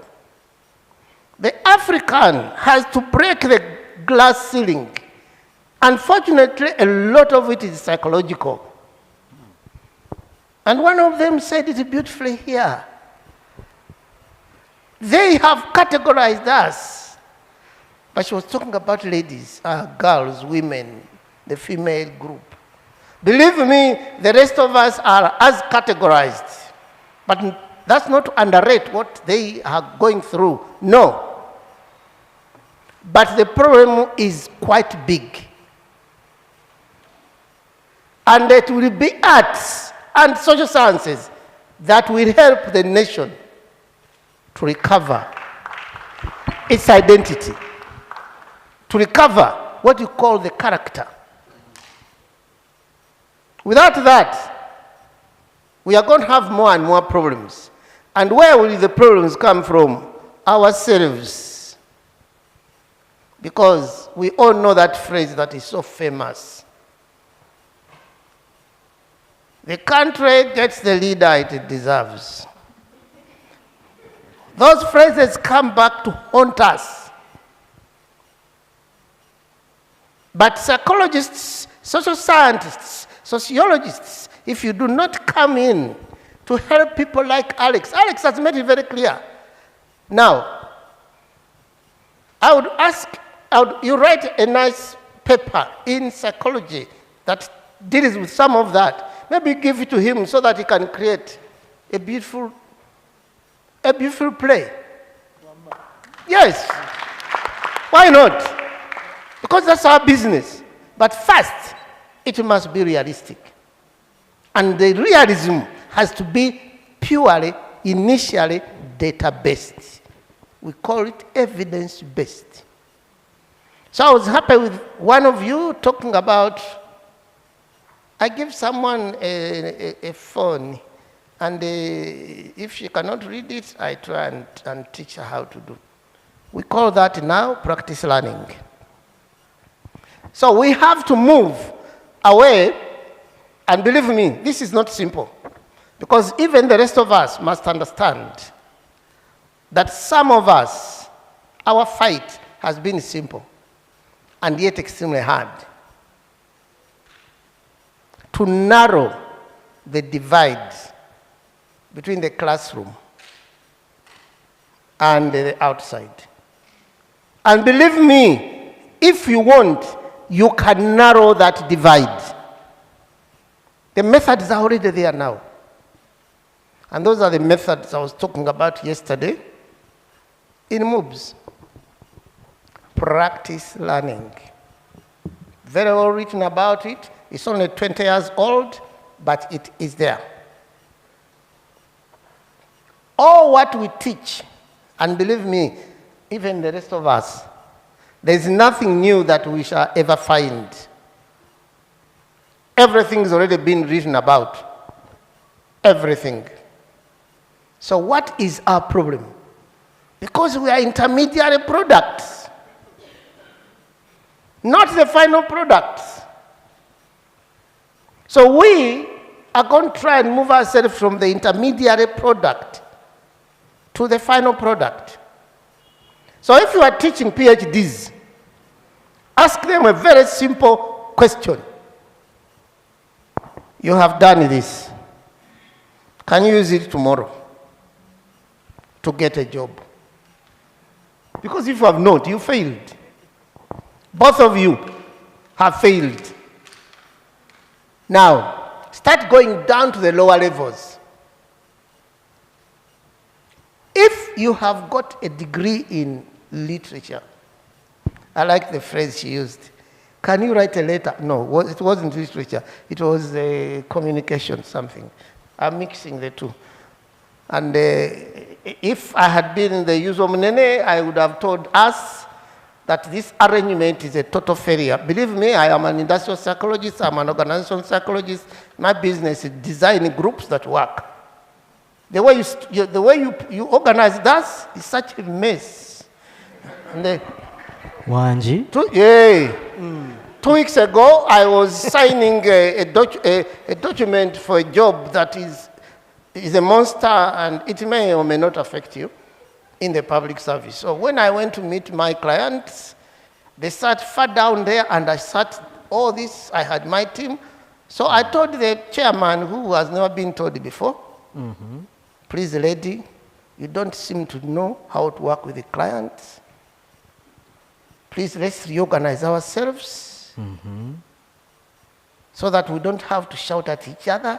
I don't have to bend my old back looking at the speaker. Come on. What kind of organization is that? That is where we start failing in very, very simple things. Why can't we be practical? The thing is called contextualization. Why can't you contextualize everything you are going to do to fit the activity you want? So don't blame anyone for being very academic. Because everybody is an academic. Psychologist banange. Everybody is an academic. How can you organize us like this? Seriously, you want me to break my back at 74 years of age, trying to see who's talking? Sorry, Professor Kale. Now you kuba bulungi. I would actually give you a 0 at that stage, very, very fast. Because that's my business. Professors give marks and tell people what to do next. But I said, I'm going to save you. For today, let me be the good boy. But I'm really the good boy. Thank you. So now you can ask me the question you want. But before you answer it, Wamazedda. I can give you what I want to leave behind with you. Then we turn to the audience. We have to go to do what we call a community of practice. A community of practice are people who believe in the same goal, no matter how divergent they are. So I like to feel that when we live here, we have a single goal. What goal would that be? Because if I don't feel that, I think I have wasted time. But I've wasted there are times when I've wasted time, and I've survived it. So after 2 days, I will say, okay, forget those 2 hours. Come on. It's just 2 hours. And then I say, okay, let me go back to my work. And then ring my client. Please, I was unable to do because I was in Makerere. Okay. All right, so what I want us to do is, when we leave this place, we must share the same goal. And we already have it. Because from what I've heard here, we are all looking for one thing. We agree. Humanities and social sciences are the heart and the soul of a nation. Yes. He summarized it very, very well. But they all said the same thing from their individuals. The person writing writing novels, was actually crying inside, psychologically. Oh my God. We are in trouble because we write these things. If you use a 4-word letter, I couldn't pick that one well, but if I was facing her, it would have stayed, because when I look at the face, words come to my mind. I think that's what she's saying. But this time I was not allowed to look at anybody's faces. I miss so much learning from changing faces when they are saying certain words, because that's where the knowledge comes from. It's not only in papers like this stuff. This is normal rubbish. Everybody can have it. So what am I leaving behind? This is what will make us literate. And believe me, what is interesting, literacy is not just about words. All our engineers are illiterate. All our scientists are illiterate.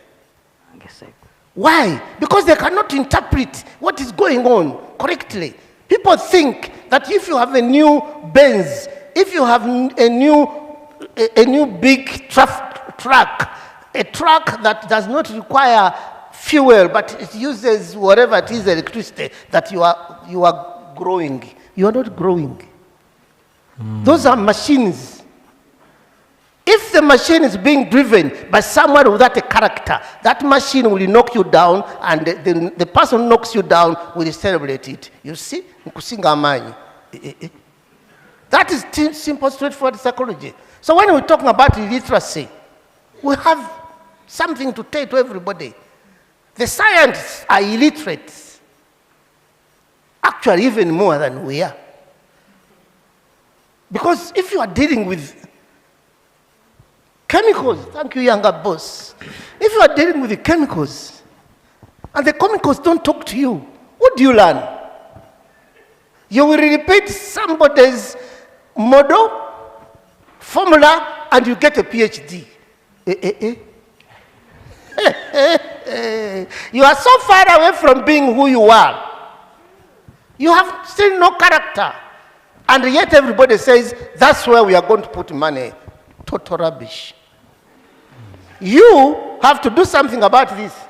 But, let me tell you, don't make mistakes. This is not a revolution. All revolutions fail. Some of you have just been said so. So I'm waiting for people who are still going to do exams to see if they will pass the exams. I'm not going to talk about them, but I've enjoyed the examination model. So we are waiting for people. But otherwise, the truth is very, very clear. And if you read books, like some of us do every night, even at this age, you will know what is going on. Okay. Hashman called it the Pharisee of the prominent problem. You see somebody poor, and she's a farmer, and you think all you do is give her seeds. Come on. Total incompetence. So what do they do with the seeds? They fry them and they eat them. Okay. Because you've no idea why they are poor. For you to think they are poor because they cannot plant. I mean, these are the skilled incompetents we have. Where do they come from? Intermediary products. So, very lastly, you need to go back with these words. If we are going to be literate, which is what some of these ladies, all of them, and the gentleman here are trying to do, we must avoid confusion, confusing physical access to information. Physical. Because everybody can have it. We avoid physical access to information, and we move on to intellectual access. If you take this paper, and what I've read here, I've written here, it took me 2 weeks. And I'm not stupid. 2 weeks. Can you penetrate it? If you can, you have achieved intellectual access from the physical to the intellectual. Second level. After that, emotional access. It's all psychological. because they are all cognitive processes. Then emotional access, you must feel it in your bones. Like he feels, if you listen to Alex, whatever is in his head, it is in his bones. How he contextualizes the theater so accurately into ordinary life. Can you do that with your discipline? Because if you can't, you have only physical access. Third level, you must attain individual agency. What is individual agency? I can do it. That is what one of these ladies is trying to do with the kind of people she works with. She gives them the feeling of empowerment. And those people who succeed with her, they now start saying, I can do it. Individual agency. Most of the time, when we teach our people, whichever angle, even when you're a normal trainer and you are not in the classroom, quite often, by the time you have left, there's no individual agency. So the failure is not only with academicians, the failure is also with us practitioners, because I'm also a practitioner. And I talk psychology, and people ask me, are you really a psychologist? I tell them, yes, I am. But you don't talk like a psychologist. I don't have to talk like a psychologist. It's only here that I'm telling you the theory I'm using. But when I'm working with those jobs, those people, I never tell you the theory I'm using, but there's always the theory. The next one is individual, or is collective agency. As a group, can we get what we want to get at? As a group, collective agency. That's what I'm asking for. After this afternoon, do we have to share one goal? Then relational agency, etc. I'll leave that. Now, where do you think we should go? Me, I'm saying, the first thing I asked is, can we create a community of practice? Community of practice, people think alike. This is a major time, and Alex has put it very well. After 30 years of bananas, he does not know which book to write next. Maybe 30 years of cassava. I don't know. But because from bananas to cassava, whatever, because we are not moving. So how are you going to do that? We must create ourselves into a community of practice and bring out the concept of literacy, but starting with the humanities and social science literacy. Thank you, because Professor. that's the heart and Thank soul you. of a nation. Thank you very much. Thank you, thank you, thank you. Professor, what you've said, I've picked one. You want us to break the glass ceiling. And then I think the second one, you want us to create a community of practice, a heart, and to be the heart and the soul of the nation. Checho? Thanks very much, Professor Munene. Thank you very much. Now, the microphone. Aina, who has the for the audience, please? We now move to the audience for the next 10 or so minutes. Keep your questions short or your intervention short. By show of hand, where do we? Okay, right here in the middle. Performing arts, wow. There is a lady right there. You start with the lady right there. Yes, you are. Kindly tell us to whom your question is addressed. Okay, thank you very much, Chair. My question goes to Ms. Carroll. She talked of the opportunities there for students training in journalism, and she listed many of them. However, the current trend in media is that the celebrities tend to be given a lot of space than the students. Even those who have never actually stepped in school are prioritized, and you end up leaving out these students who train for the same profession. How is that going to be solved? Because at the end of the day, they end up getting frustrated and they leave the profession. Thank you. And they earn far better money. Yes, actually they are paid more. Celebrities are paid more than those who have gone to train in that profession. Thank you. Okay, let's take all the questions at the same time.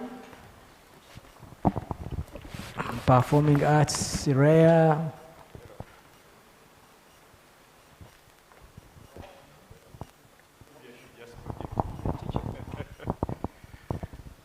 Oh, Okay, mine is not a question. It's also not an argument with Mr. Mukulu. He asked me, can I argue that theater is dying? No, I'm not arguing. But there is a glimmer of hope. I think just pre-COVID, a new breed of playwrights broke up. It's a bit mysterious where they've come from, but they're doing wonderful work. The first one was Joshua Mali with a play called The Betrothal. It's a really, really fine play. And recently, we have had a chain, not a chain, I think these plays are about 5 that really shake the ground and that are not afraid, not completely afraid to mention what is happening. The other one is by a lady called Sanyo Aganza, and it's called Killing Time. And the other play is still running at Indere Center. I think it's called Rope by someone called Lloyd Lutara. And even now, there are our own students with Field Pursuata and Dr. Sekalega and Salongo here with a production at the National Theatre called Shame on Your Hands. These are 5 new plays. All the plays are talking about completely different things, but they are things that are pertinent to being angry about being a Ugandan. And since we are here and our bosses are here, a wonderful thing would be a festival of these plays in one session, together, one after the other.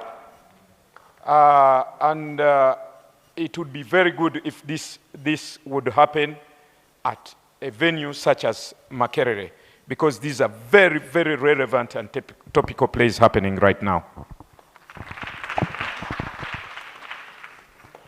Glad to be in this house amidst all these brains. I'm Salongo Jemba Lutaya. I'm a friend to your student, Luswata. I share a room with him. I am glad to meet you, and I'm very proud that you taught Luswata so well that he's teaching me by osmosis. Thank you.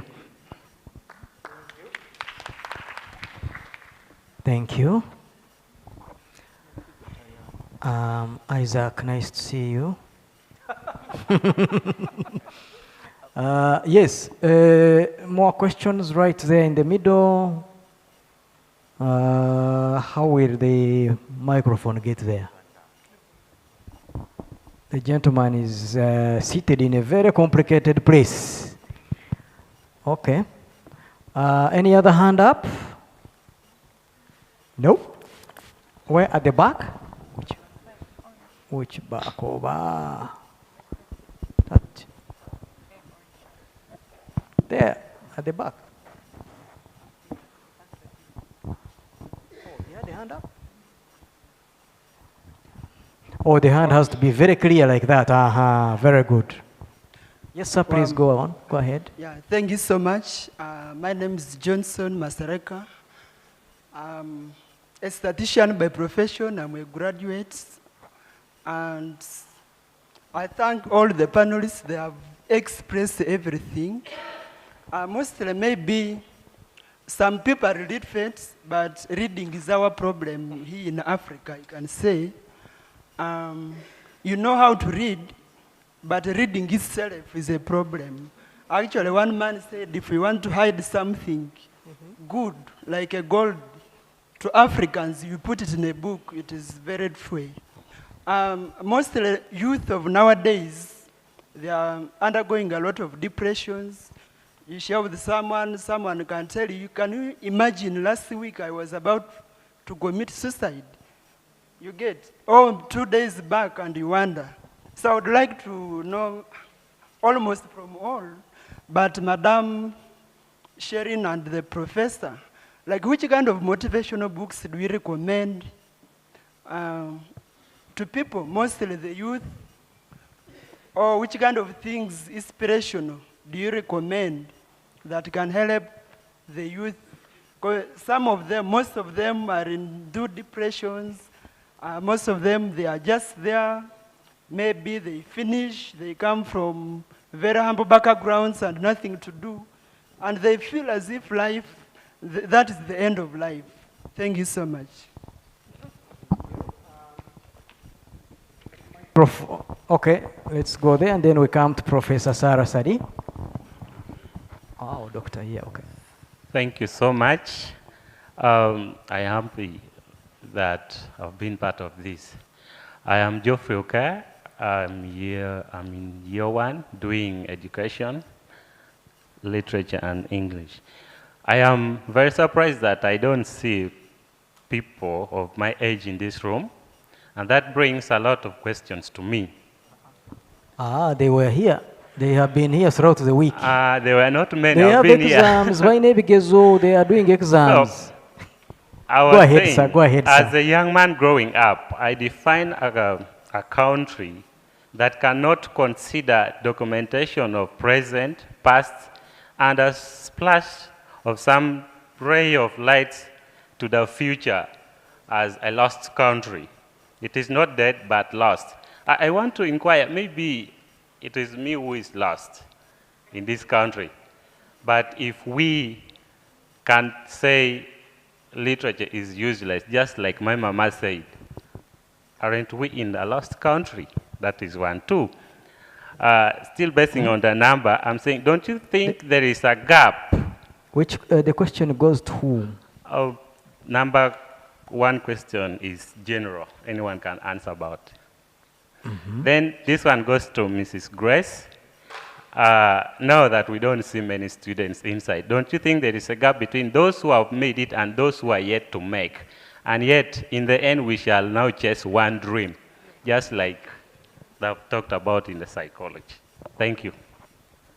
Okay, thank you. I think those questions would be best answered by Madam Chomuhendo. Checho. Professor Sarah Sari, you are welcome. Professor Sarah Sari is the Dean, School of Women and Gender Studies. Okay. Yes, thank you very much. And my question goes to Sir Alex Mukulu. When you launched the 30 years of bananas, I was an undergraduate in this university pursuing Political Science 311. The 30 years of bananas really resonated with what we were studying as a political text. Because although we were studying a lot of American political systems and the Russian political systems and the political economy, of course, Marxism and the rest, we didn't have much on the text of Uganda, apart from what we had on the dinner table.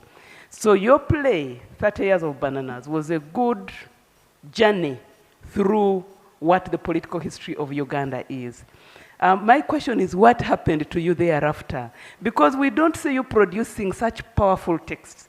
Of course, we see you on our TVs when you're doing the other Talent Africa, which is, we also appreciate that because it's part of our identity. But I'm asking, where did the political Sir Alex Mukulu go? Thank you very much. Thank you, Professor. Dr. Sinde Magara here. Is there any other question? We end there. Is it working? Finally, Isaac, fix that microphone. Oh, okay. You're good. Yes, Dr. Hey, Anne, first. You had a hand up? Yeah. Okay, go ahead. Thank you so much. My question goes to Sir Alex Mukulu. Professor Sarah, so you called you Sir Alex Mukulu. So okay, Mr. Alex Mukulu, you said you observed that we actually need a protest. My gown is ready. When do we start? So you also observed that writers seem to be scared. But my question is, how do we safely continue to communicate amidst all the intimidation? Because you know you have your text, and you know anytime they will come and break into your house, take your laptop, or threaten your publishers or whatever, how do we, amidst all the intimidation and threats, how do we safely still project our voices and point out to the evils in society? Yeah, thank you. Thank you, Mr. Shaba. Thank you very much. Dr. Sinde Magara. Thank you so much, Chair, and all the panelists. My first question goes to, sorry, I've forgotten your name, the lady from Monitor. Carol Beyanga. Carol Beyanga. You talked about you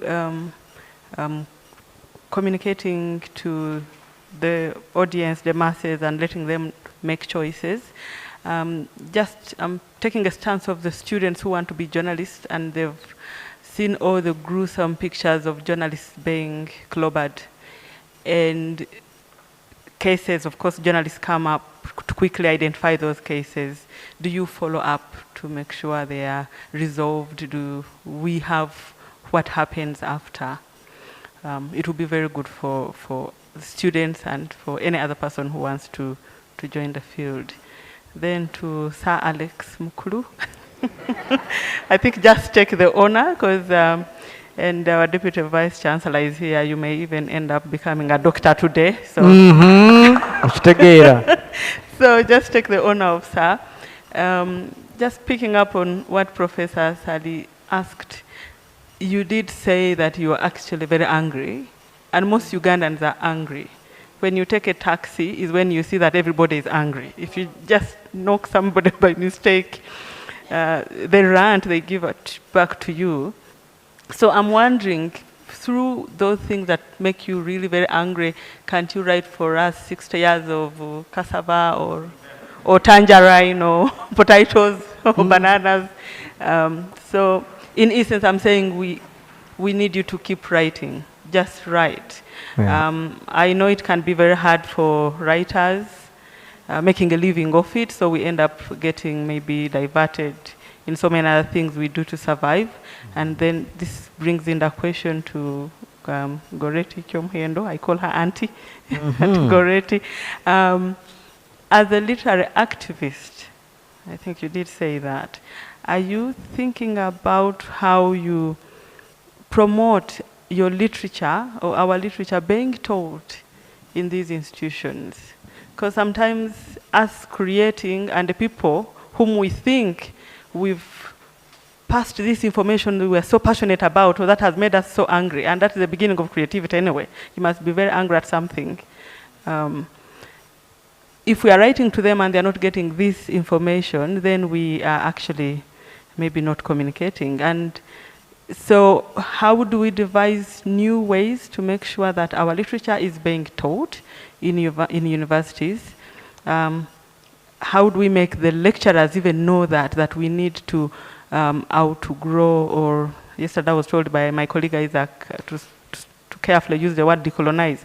We need to decolonize ourselves from teaching a lot of foreign literature to first and foremost foreground our own literature. For instance, when I started teaching, when I graduated from a teaching assistant to an assistant lecturer, and I had a course to handle, I told Goreti Kyomhenda as a selected author to the university students here. So could all other universities do that, be deliberate, be intentional? And from your stance as a literary activist, you could follow up on that. And how do we access your literature? Because these days, technology has evolved, our kids want to get an e-book. So are your books accessible via that medium? The new publishers that Femirite or any other publisher is bringing out, accessible to the new generation in that medium, because very few people now hardly pick a book. Even the students we are teaching, during our time as literature students, we borrowed books. Where we couldn't find a book, we photocopied. Now the students I'm teaching have PDFs. How do you, okay, if they're having PDFs, how do you commercialize that so that the writer can benefit from their work? Thank you. Sorry for the long questions. Oh, it is perfect. They were a good question. Thanks very much, Dr. Magara. A gentleman, yes, in the corner there, sir. Yes, my name is Andrew Ochen. Wanji? My name is Ochen Andrew. I'm Yes, a Ochen. student of literature here. I had two questions. One has already been asked by ECM about the ebook, so I will not ask that. But I would like to inquire from Goreti Chomhendo about the African Writers Trust. You said that you create a platform for writers within and writers outside, abroad. Now, for those who are not writers, but who are interested in writing, do you admit them? Do you train them? Is there a program for them? And then how can we join you for those of us who want to be writers? Thank you. Yes, sir. Thank you very much. Excuse me, Let's sir. start with Carol. Excuse Right me, here. sir. Wanji? Hey, there is another one. Yes, sir. Okay, that should be the last one. Okay, thank you very much. My name is Twekambe Kavaruli. I'm a fresh graduate, having pursued a bachelor's degree in arts with education, that is literature in English and English language, a product of SK, among other lecturers around here. Oh, yes, a product of SK. Yes. Wonderful, wonderful. Our lecturer, SK, usually advises students to be unique and make a contribution in the community. I happen to be one of those who studied education, but my passion is in digital marketing. I am an influencer and a blogger. I have a team of 7 bloggers.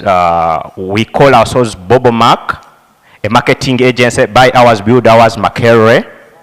We market Makerere University, Makerere community. You said you're called who? Twekambe Kabaruli. No, your group. It is Bobomac. Bogomac. Yes, buy ours, build ours, Makerere. So, we nice. do positive publicity. Professor has heard that one. So. Yes, we do positive publicity, and this was started as a result of realizing that our institution, Makerere University, was losing it out on the national scene, yet still flourishing on the international scene.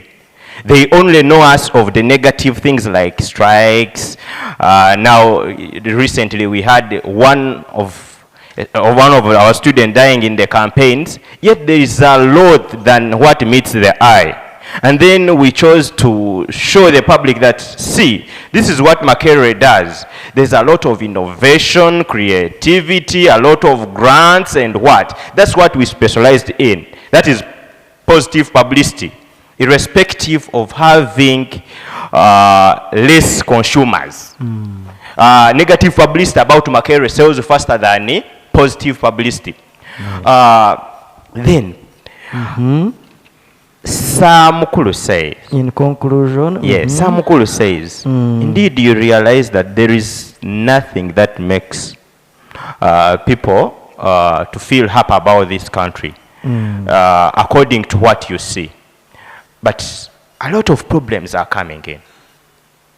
We have very many people are suffering with depression. People are unhappy. Yet this is our country and we cannot just leave it. Okay. So, now, my question here goes to, I'm sorry, I'm going to go against the norms that it is going to go to all the panelists. Nedda. Look for one. Okay. Oh, okay. We don't have time. We choose one. Then I'll go with Sherina. Aha, Kari. Yes, Sherina Namata. You're one of the people who did education and you did not go to class to teach. And She did.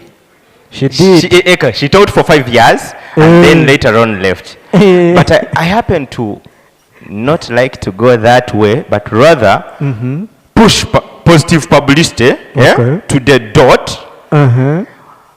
What advice would you give to a younger man like me, or a person who is innovative there, who doesn't want to take as many application forms to different offices, believes he's creative and innovative, but wants to keep moving, thank you very much, irrespective of the hard times that we are having in this country. Good Thank question. you very much. Good question, sir. Thank you.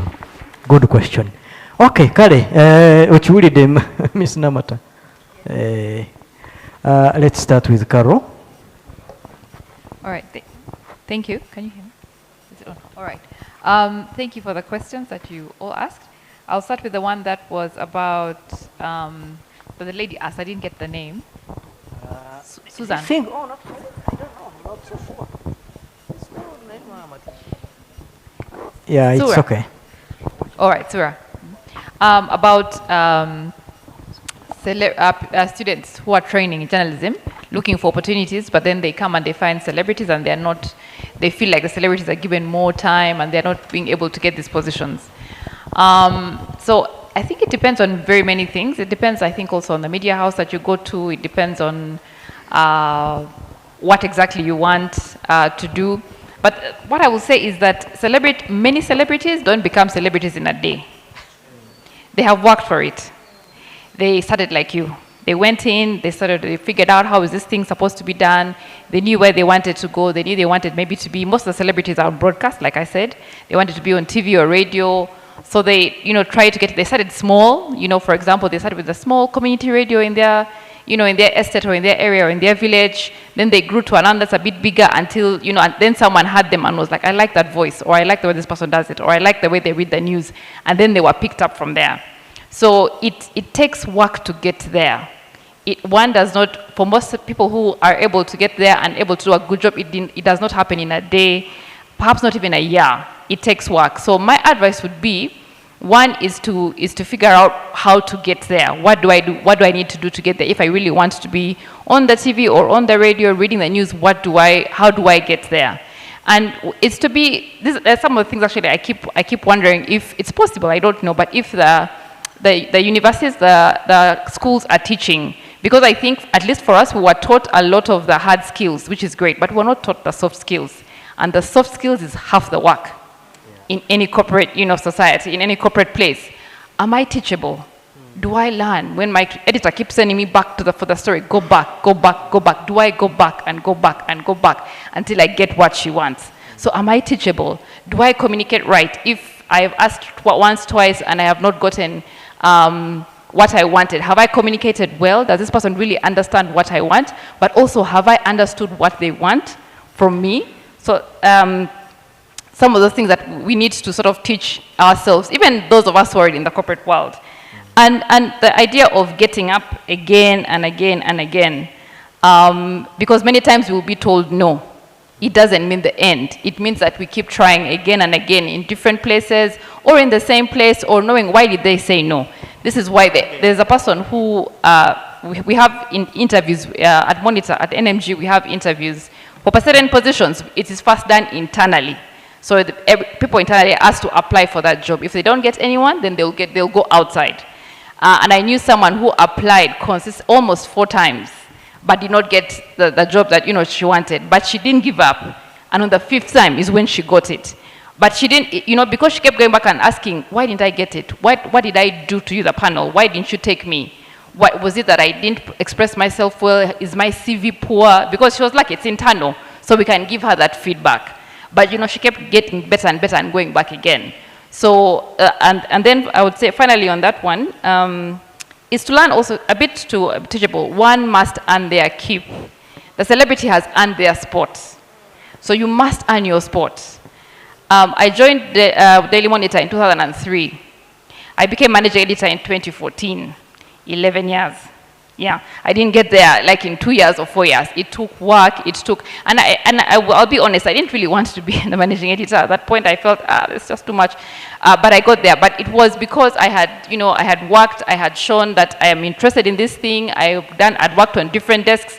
I had spent nights at Monitor, up to midnight, up to 1, breaking news. One of the things I hated was the results being released, UNEB results.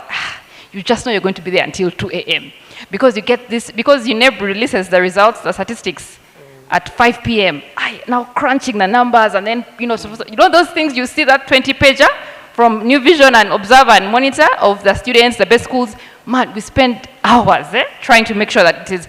So it's nights like that, you know, breaking news, you know, sort of sitting up late, growing people into making them become something. That is work, and that is earned. So when someone does the hard work, when they push, when they do all those things, and someone is able to see and say, I like Sharina. Every time there's a problem, there's work to do, she stays here. She doesn't walk or disappear, and you're like, where are you? I'm coming back. You know, no, she's here to do the work. She's learning, she's growing, she's getting better at her craft. Then in a couple of years' time, I'm going to pick Sharina for that sport because she has earned her keep. So I would encourage that. It might be hard, and I think in any position, in any profession, one does not get to the top that easily. It takes work and that sort of thing, but it is very, very possible, and I would encourage that people do that, work their way towards there. And then the second question, and the last one which I had was, yes, similar. It was the person who asked it, but also I think sort of similar to what Anna had said, in terms of why when journalists get beaten up, what do we do for them? Is anything done, or do we say, oh my God, sorry? So there are a number of things that we try, but one of the mantras we have, this is in Nation Media, but I think also New Vision, is no story is worth dying for. We believe that human life is very important. So we make those choices. And believe me, like Charles Oboro wrote, there are stories that you will never hear of, because we agreed, we said no stories. They will go to jail and we'll never see them. Or they will be knocked down one day and we'll never know who knocked them down. So we recognize that there are certain stories we cannot do because we want to keep the life of the journalist, of the editor, or working on that particular thing. That does not mean we hide everything. There are stories that we do, and we know that as long as we have everything we need to do this story, as long as we have all the facts, we have the documentation, we have the evidence, and we have, witnesses who are willing, then we can go with this story. When we don't have that full, when something is missing, then we know we'll be in trouble if we do not plug all those holes. So we make sure that all those holes have to be plugged before we put out that story. Because I think there are many stories we do that are good, but there are a number of stories that get us into trouble, but we didn't do our homework. To be honest, we didn't do our homework. We didn't plug this hole, we didn't check this, we didn't do that, and then realize, oops, but the story is already out. So we have learned that we need to plug all the holes and then do a thorough story, because that's what is demanded of journalism. So that's one thing we've learned to do. But the other thing we've also learned is that numbers work. So being together in certain things works. So we have a number of associations and organizations as journalists that we do. Some are international. The international ones are really good, like WANIFRA, World Association of Newspapers, CIJ, which is it protects investigative journalists. They're helpful because the minute we know that someone has gone missing or something, we report to them and they do so much work. They write about it. They'll even sometimes fly someone into the country to sort of look out and say, where was that person last seen? What do we do? What support do you need? Do we write to this person? Do we talk to this person? So that is very helpful. But also local organizations, like locally within. We have those associations. One of those which I'm on is the Uganda Editors Guild. Okay. So now as different organizations, of course, we are competing. We are competing with New Vision. We are competing with NBS because I work with NTV. But at Uganda Editors Guild, we are editors. That's it. So we meet with Barbara Kaija, with Daniel Kalinaki, with the NPS guy, I've forgotten his name. But we all sit together and we say, what do we do about this issue? This person is missing, what do we do? What are you going to do as New Vision? What are you going to do as Monitor? So that we push for that person. And then we write the stories and we will not let go until that we feel like something has been done. So we realize that we need to come together in order to protect our journalists. But we also try to prepare them before they go out. If we know that there's a serious issue, we try to prepare them, not only physically, like the person I'm sure will tell you, but also mentally. It has to be very deliberate to prepare the person psychologically to know what they may face and where to turn to if they are having any kinds of problems. Thank you very much. Unfortunately, we've been accused in the past to invite eminent people like these, and we give them very short time. We've tried so hard today really to give a lot of time. Unfortunately, there are other things that have to be done. It's coming to 5 p.m. So may I ask my next panelists to really be quite brief in your intervention so that we wind up this session. Thank you. Thank you so much. I think one thing that we have missed out in this whole conference is talking about money. Money. Money. When you finish studying all these things, how do you make money out of them? And I think that's his question. How do you make money? I think humanities students and graduates and practitioners, you need to put a price to your work.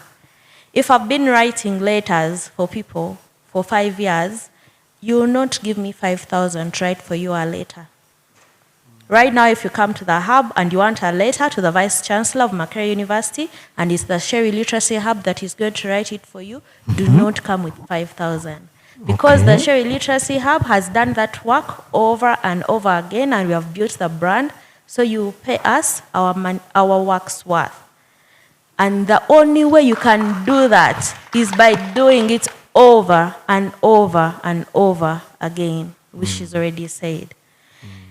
That is one. Let us have in our courses, teach people how to make money from what they are studying. I wanted to dip a bit in what she said about not everyone who studies journalism has to be on TV. I did journalism. I did education. I'm not in the classroom, but I'm teaching. Aren't I teaching you right now? What do you want me to do? I'm teaching you the things I learned. All my professors are here and they'll testify that I'm teaching the They are things that I writing learned. notes, I can see. So, not everyone who does journalism is going to be on TV. You must break down that knowledge to the simple things. Gwe kati kwatawo gwe ky'omanyi. Nti kino nze kyemmanyi. Not everyone is going to be good at the camera. Me, I failed with camera work. I failed. Yes. I will not take a photo as good as he's taking it. You get it? But you invite me to speak to people, and I'll speak to people. That was part of journalism. Public speaking. So, gwefuna chomanyi. Stick to that. And do excel it in it. over and over again and price it. Yeah. Price it. And people will give you your money. Thank you. Thank you.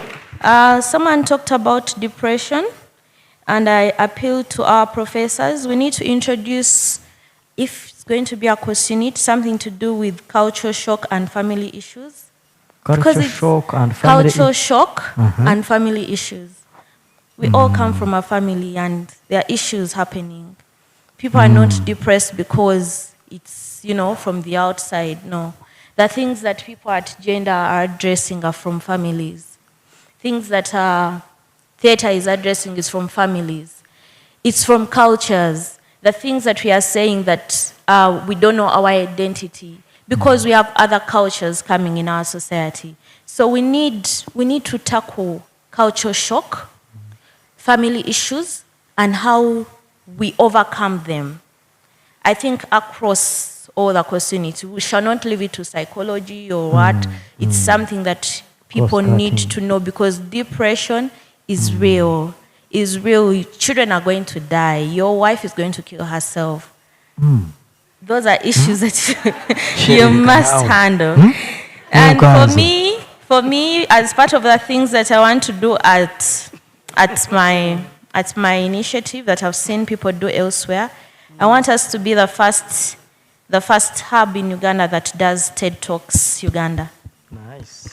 Yes, because if I'm able to teach a couple of people about grit that have paid for that service, I'm capable of inviting Carol to take us about grit. People just want to ask Carol about journalism, but Carol has a story. She knows how she's managed to go through that hustle. She knows how she has built her grit. People fail and collapse because they have not built the muscle to keep going. That's why they are depressed. And I feel that the only way that we as young people can do that is to put our efforts together. Collective effort. Put your efforts together. What do you do on those social media groups? What are you reading? Why aren't you watching YouTube videos that are telling you about your situation? Read. Find out. If I'm depressed, if my parents are like this, is there anyone else that has gone through that? Is that something that is new? Nothing is new in this world, by the way. Nothing is new. So research. Talk to someone. Talk to a professor. There's I think that what they don't tell us is to be vulnerable. We don't want to be vulnerable. If I come and share my story with you, I'm being vulnerable with you. But it's up to you if you want to judge me, if you don't take anything away from it. At the end of the day, I'm opening up to you so that you can learn. Tomorrow, I'll not even remember that I shared about my vulnerability. It was just for you to learn. So learn to be vulnerable. When you need help, maybe the challenge would be is being vulnerable to who? You know? Okay. Being vulnerable to who? Thank you. So you need to strike a balance. Thank you very much, Ms. Namata. Thank you. Thank you. Yeah, I'll just pick up on Sherina when she talked about money. Because many people ask me that as writers, how do you make your money? Writers are traditionally poor. So I just ask, and I'll ask you the same question. Do I look like a poor woman to you? No. That's my answer. So yes, somebody talked about young people not being in this audience, which was also of great disappointment to me. So I've been wondering what could have happened, because we really, really wanted to talk to them, inspire them, and guide them by what we do. So probably there is an explanation why they were missing. But when we were having lunch... They follow these things online. It's a .com generation. They following online. There was lunch being offered. I thought that would entice them. Audience. Then there was somebody who asked about reading. I think Sherina has already touched on it. I will just expound and say that it's not true that it's only Africans who don't read much. I think that's a misconception. I think at the moment, there is no society that is not crying about the lack of reading culture. Because reading is now competing with so many other mediums, which are easier and more entertaining and more social. Because reading is an isolating activity. So it is something you do on your own. It is something you have to sit and put aside everything else to focus on that. I was very, very good at reading as a young child. And I always say reading is my first love. Please don't tell my husband that. But it was and continues to be. But I remember there was a sort of stigma around it. My young sister used to ask me, do you have an exam tomorrow? Why are you reading? Or some neighbors had nicknamed me Professor, because I would sit outside under the tree and I'd be reading all the time. So it is true that there is stigma around reading. You know, in some cultures you are referred to as a nerd or some other nickname. And because you have to do it on your own. So it is difficult for many other societies. It is not only in Africa. So we just need to encourage it, you know, and probably try and socialize it as an activity. But it is a big problem everywhere. Then there was about having more Ugandan books on Ugandan writers on university curricula and other institutions. I think I would want to throw this back to the universities. I have been doing this work of a literary activist for the last 26 years, and believe me, it is back-breaking. Not only that, it eats away my time to create. So I think this is something also the academic institutions should take up. Why are you not teaching our books? We are. You are? Yeah. Someone accused us wrongly. Yes. I really think you should revise your curricula. You know, you should examine why you have less books by Ugandan writers and more by foreigners. You should invite writers in such panels or hold a kind of seminar with them and find out. I don't think the onus should be on the writers. I think we've done enough. And personally, I'm not actually very keen on having my books taught on a national curriculum. And for one main reason, because the one that is taught, mainly the first daughter, it has been, what is the word, you know? I'm trying to remember the word. So, not plagiarized, but yes. So you know, people print their own copies. Oh, that's terrible. They print their own copies. So as writers, we are not very keen because we lose out on income. Yeah, that's a terrible disease. So I have, and they sell it so cheaply. They sell it so cheaply. So we are not very keen because once it is put on a curriculum, then everybody is going to be looking for it. And then the people on NASA Road are going to print and make it half the price and it will flood the market. Yeah. So it is a much bigger issue than that. Then about books being available in e-formats. My own books they're available in e-formats. I think two of them are. But also, probably I want to point out that there is a new initiative that has started an African Amazon, and it's based here in Uganda. I'll provide the information, because traditionally Amazon doesn't supply to Uganda and many other African countries. So this lady has uploaded almost, you know, it is for free. You can upload your book on her website and downloadable by very small payment via mobile money. So that is a very good facility coming up. Somebody asked about emerging writers and how we help them at the African Writers Trust. Yes, we do. As I mentioned before, our core work is about training workshops, and we do the whole book cycle. So we start from creative writing, editing, publishing, and marketing. And we don't only train Ugandans, but across the continent. So we've trained, I think, over 300 both established, emerging, and intermediate writers. So you can seek me out because we are running out of time, and I will please provide more information to you. Thank you. Thank you very, very much. Thank you. Thank you. Sir Mukuru. I don't remember what they asked me. Professor Sarasar is there. Where is the political Alex go? It's fear. Fear. We fear. The regime has been good, very good at making us afraid. Yep. So we fear. We see soldiers, we fear. We see policemen, we fear. We fear everything. Long time ago, we were fearing only 4 people: the priest, the policeman, the teacher, and the doctor.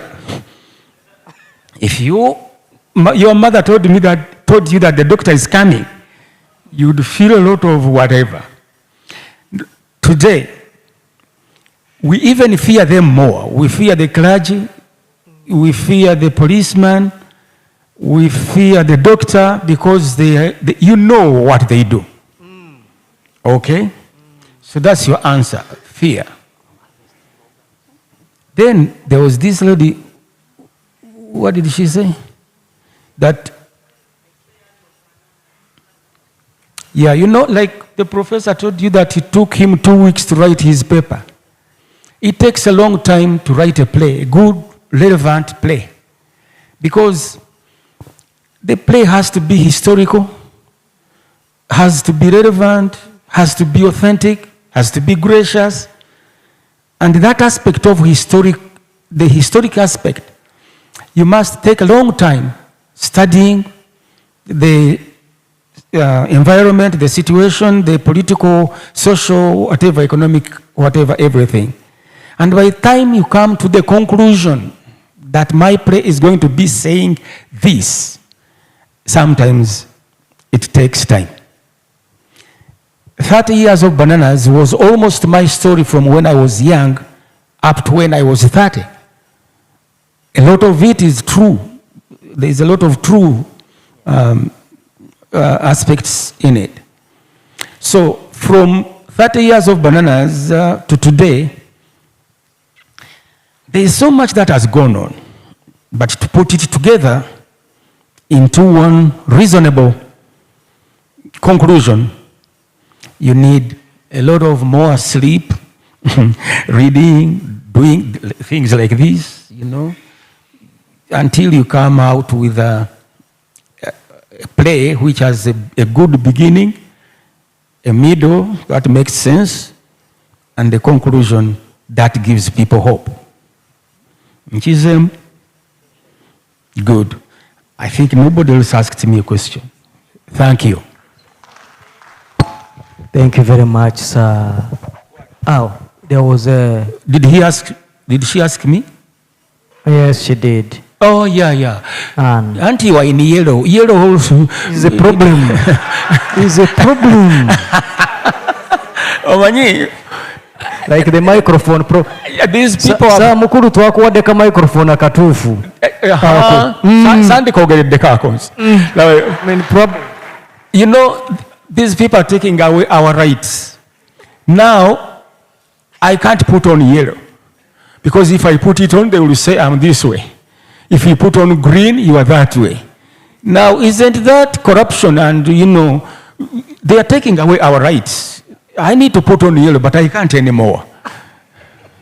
You know better. What was your question?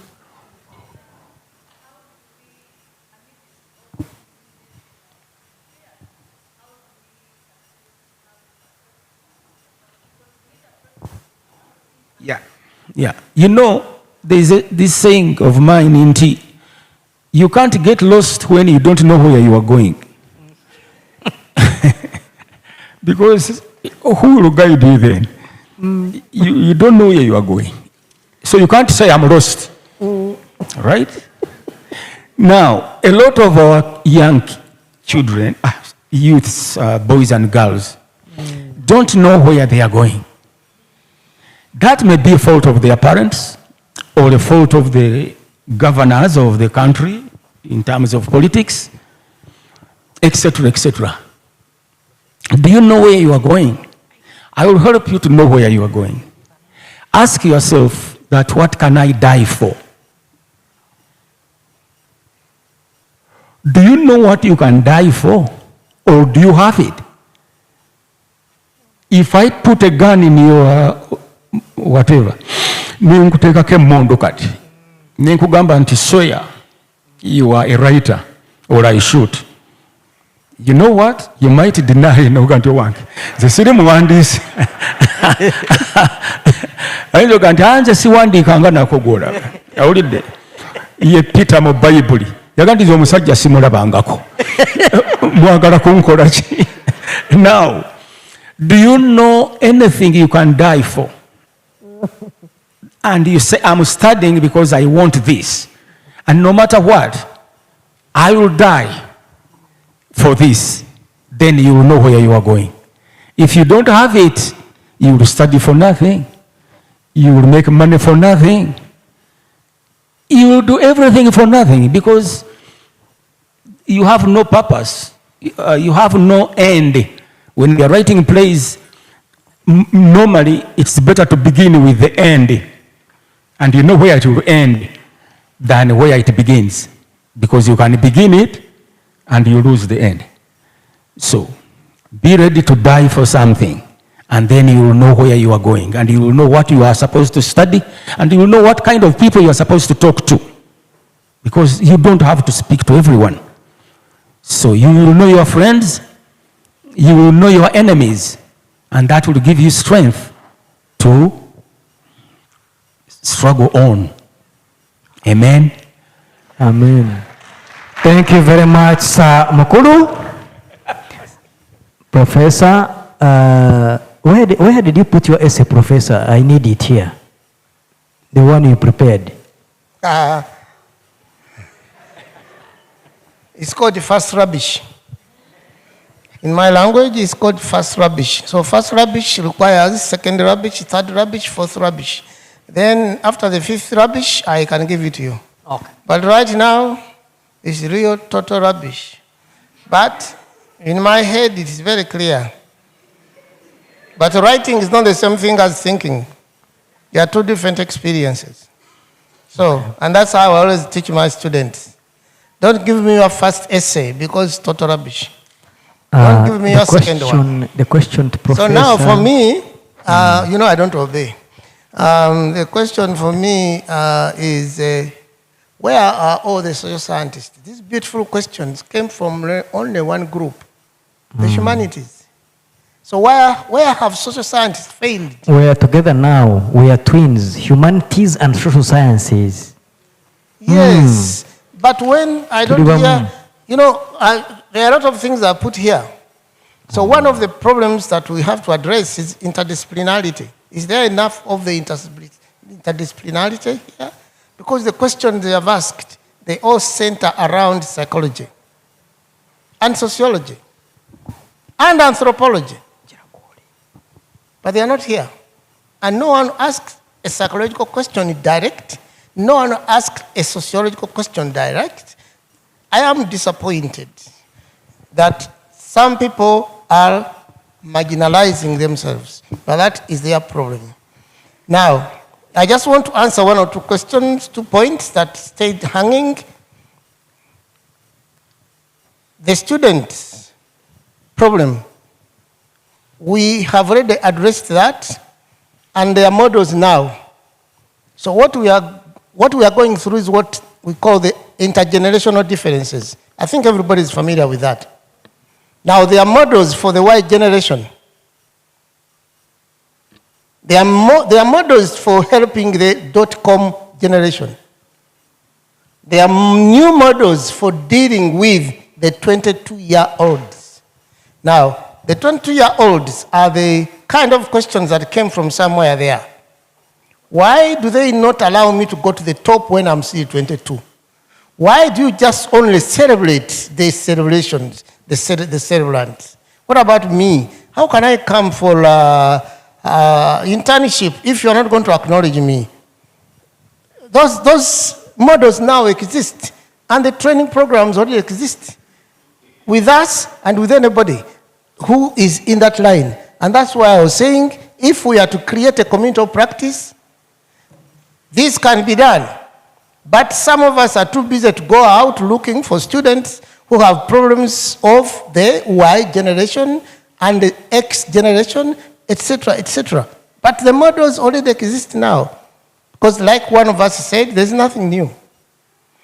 Now, another point was raised, and I want to answer that as well. Again, it's a psychological problem. You must always remember that in Africa, we have a problem of acknowledging service. Unfortunately, most of what we do in humanities and social sciences tend around services. When I talk about this, I want you to make it real. Government can put a lot of money in buying cars and distributing them to members of parliament. If you worked for a member of parliament and you ask for 1,000,000% of the cost of the car, you will not get the job. Now, what the psychologists have already found, and you all should take it, because you have to be able to deal with it. Service is not distinct from the service provider. So they look at Munene.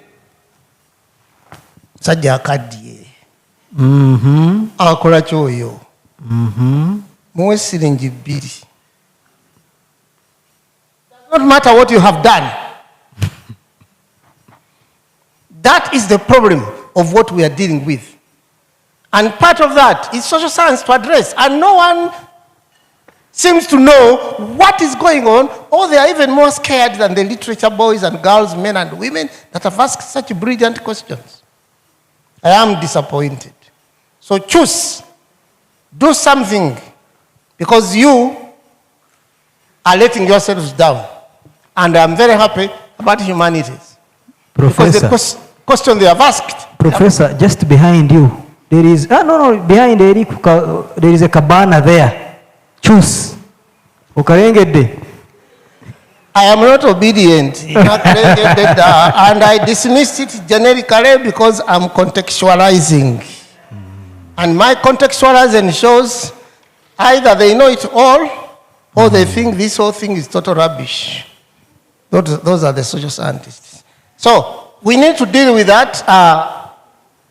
You are not going to answer to deal with the Y generation and the X generation and the 22-year-old. The generation, the title has not come yet.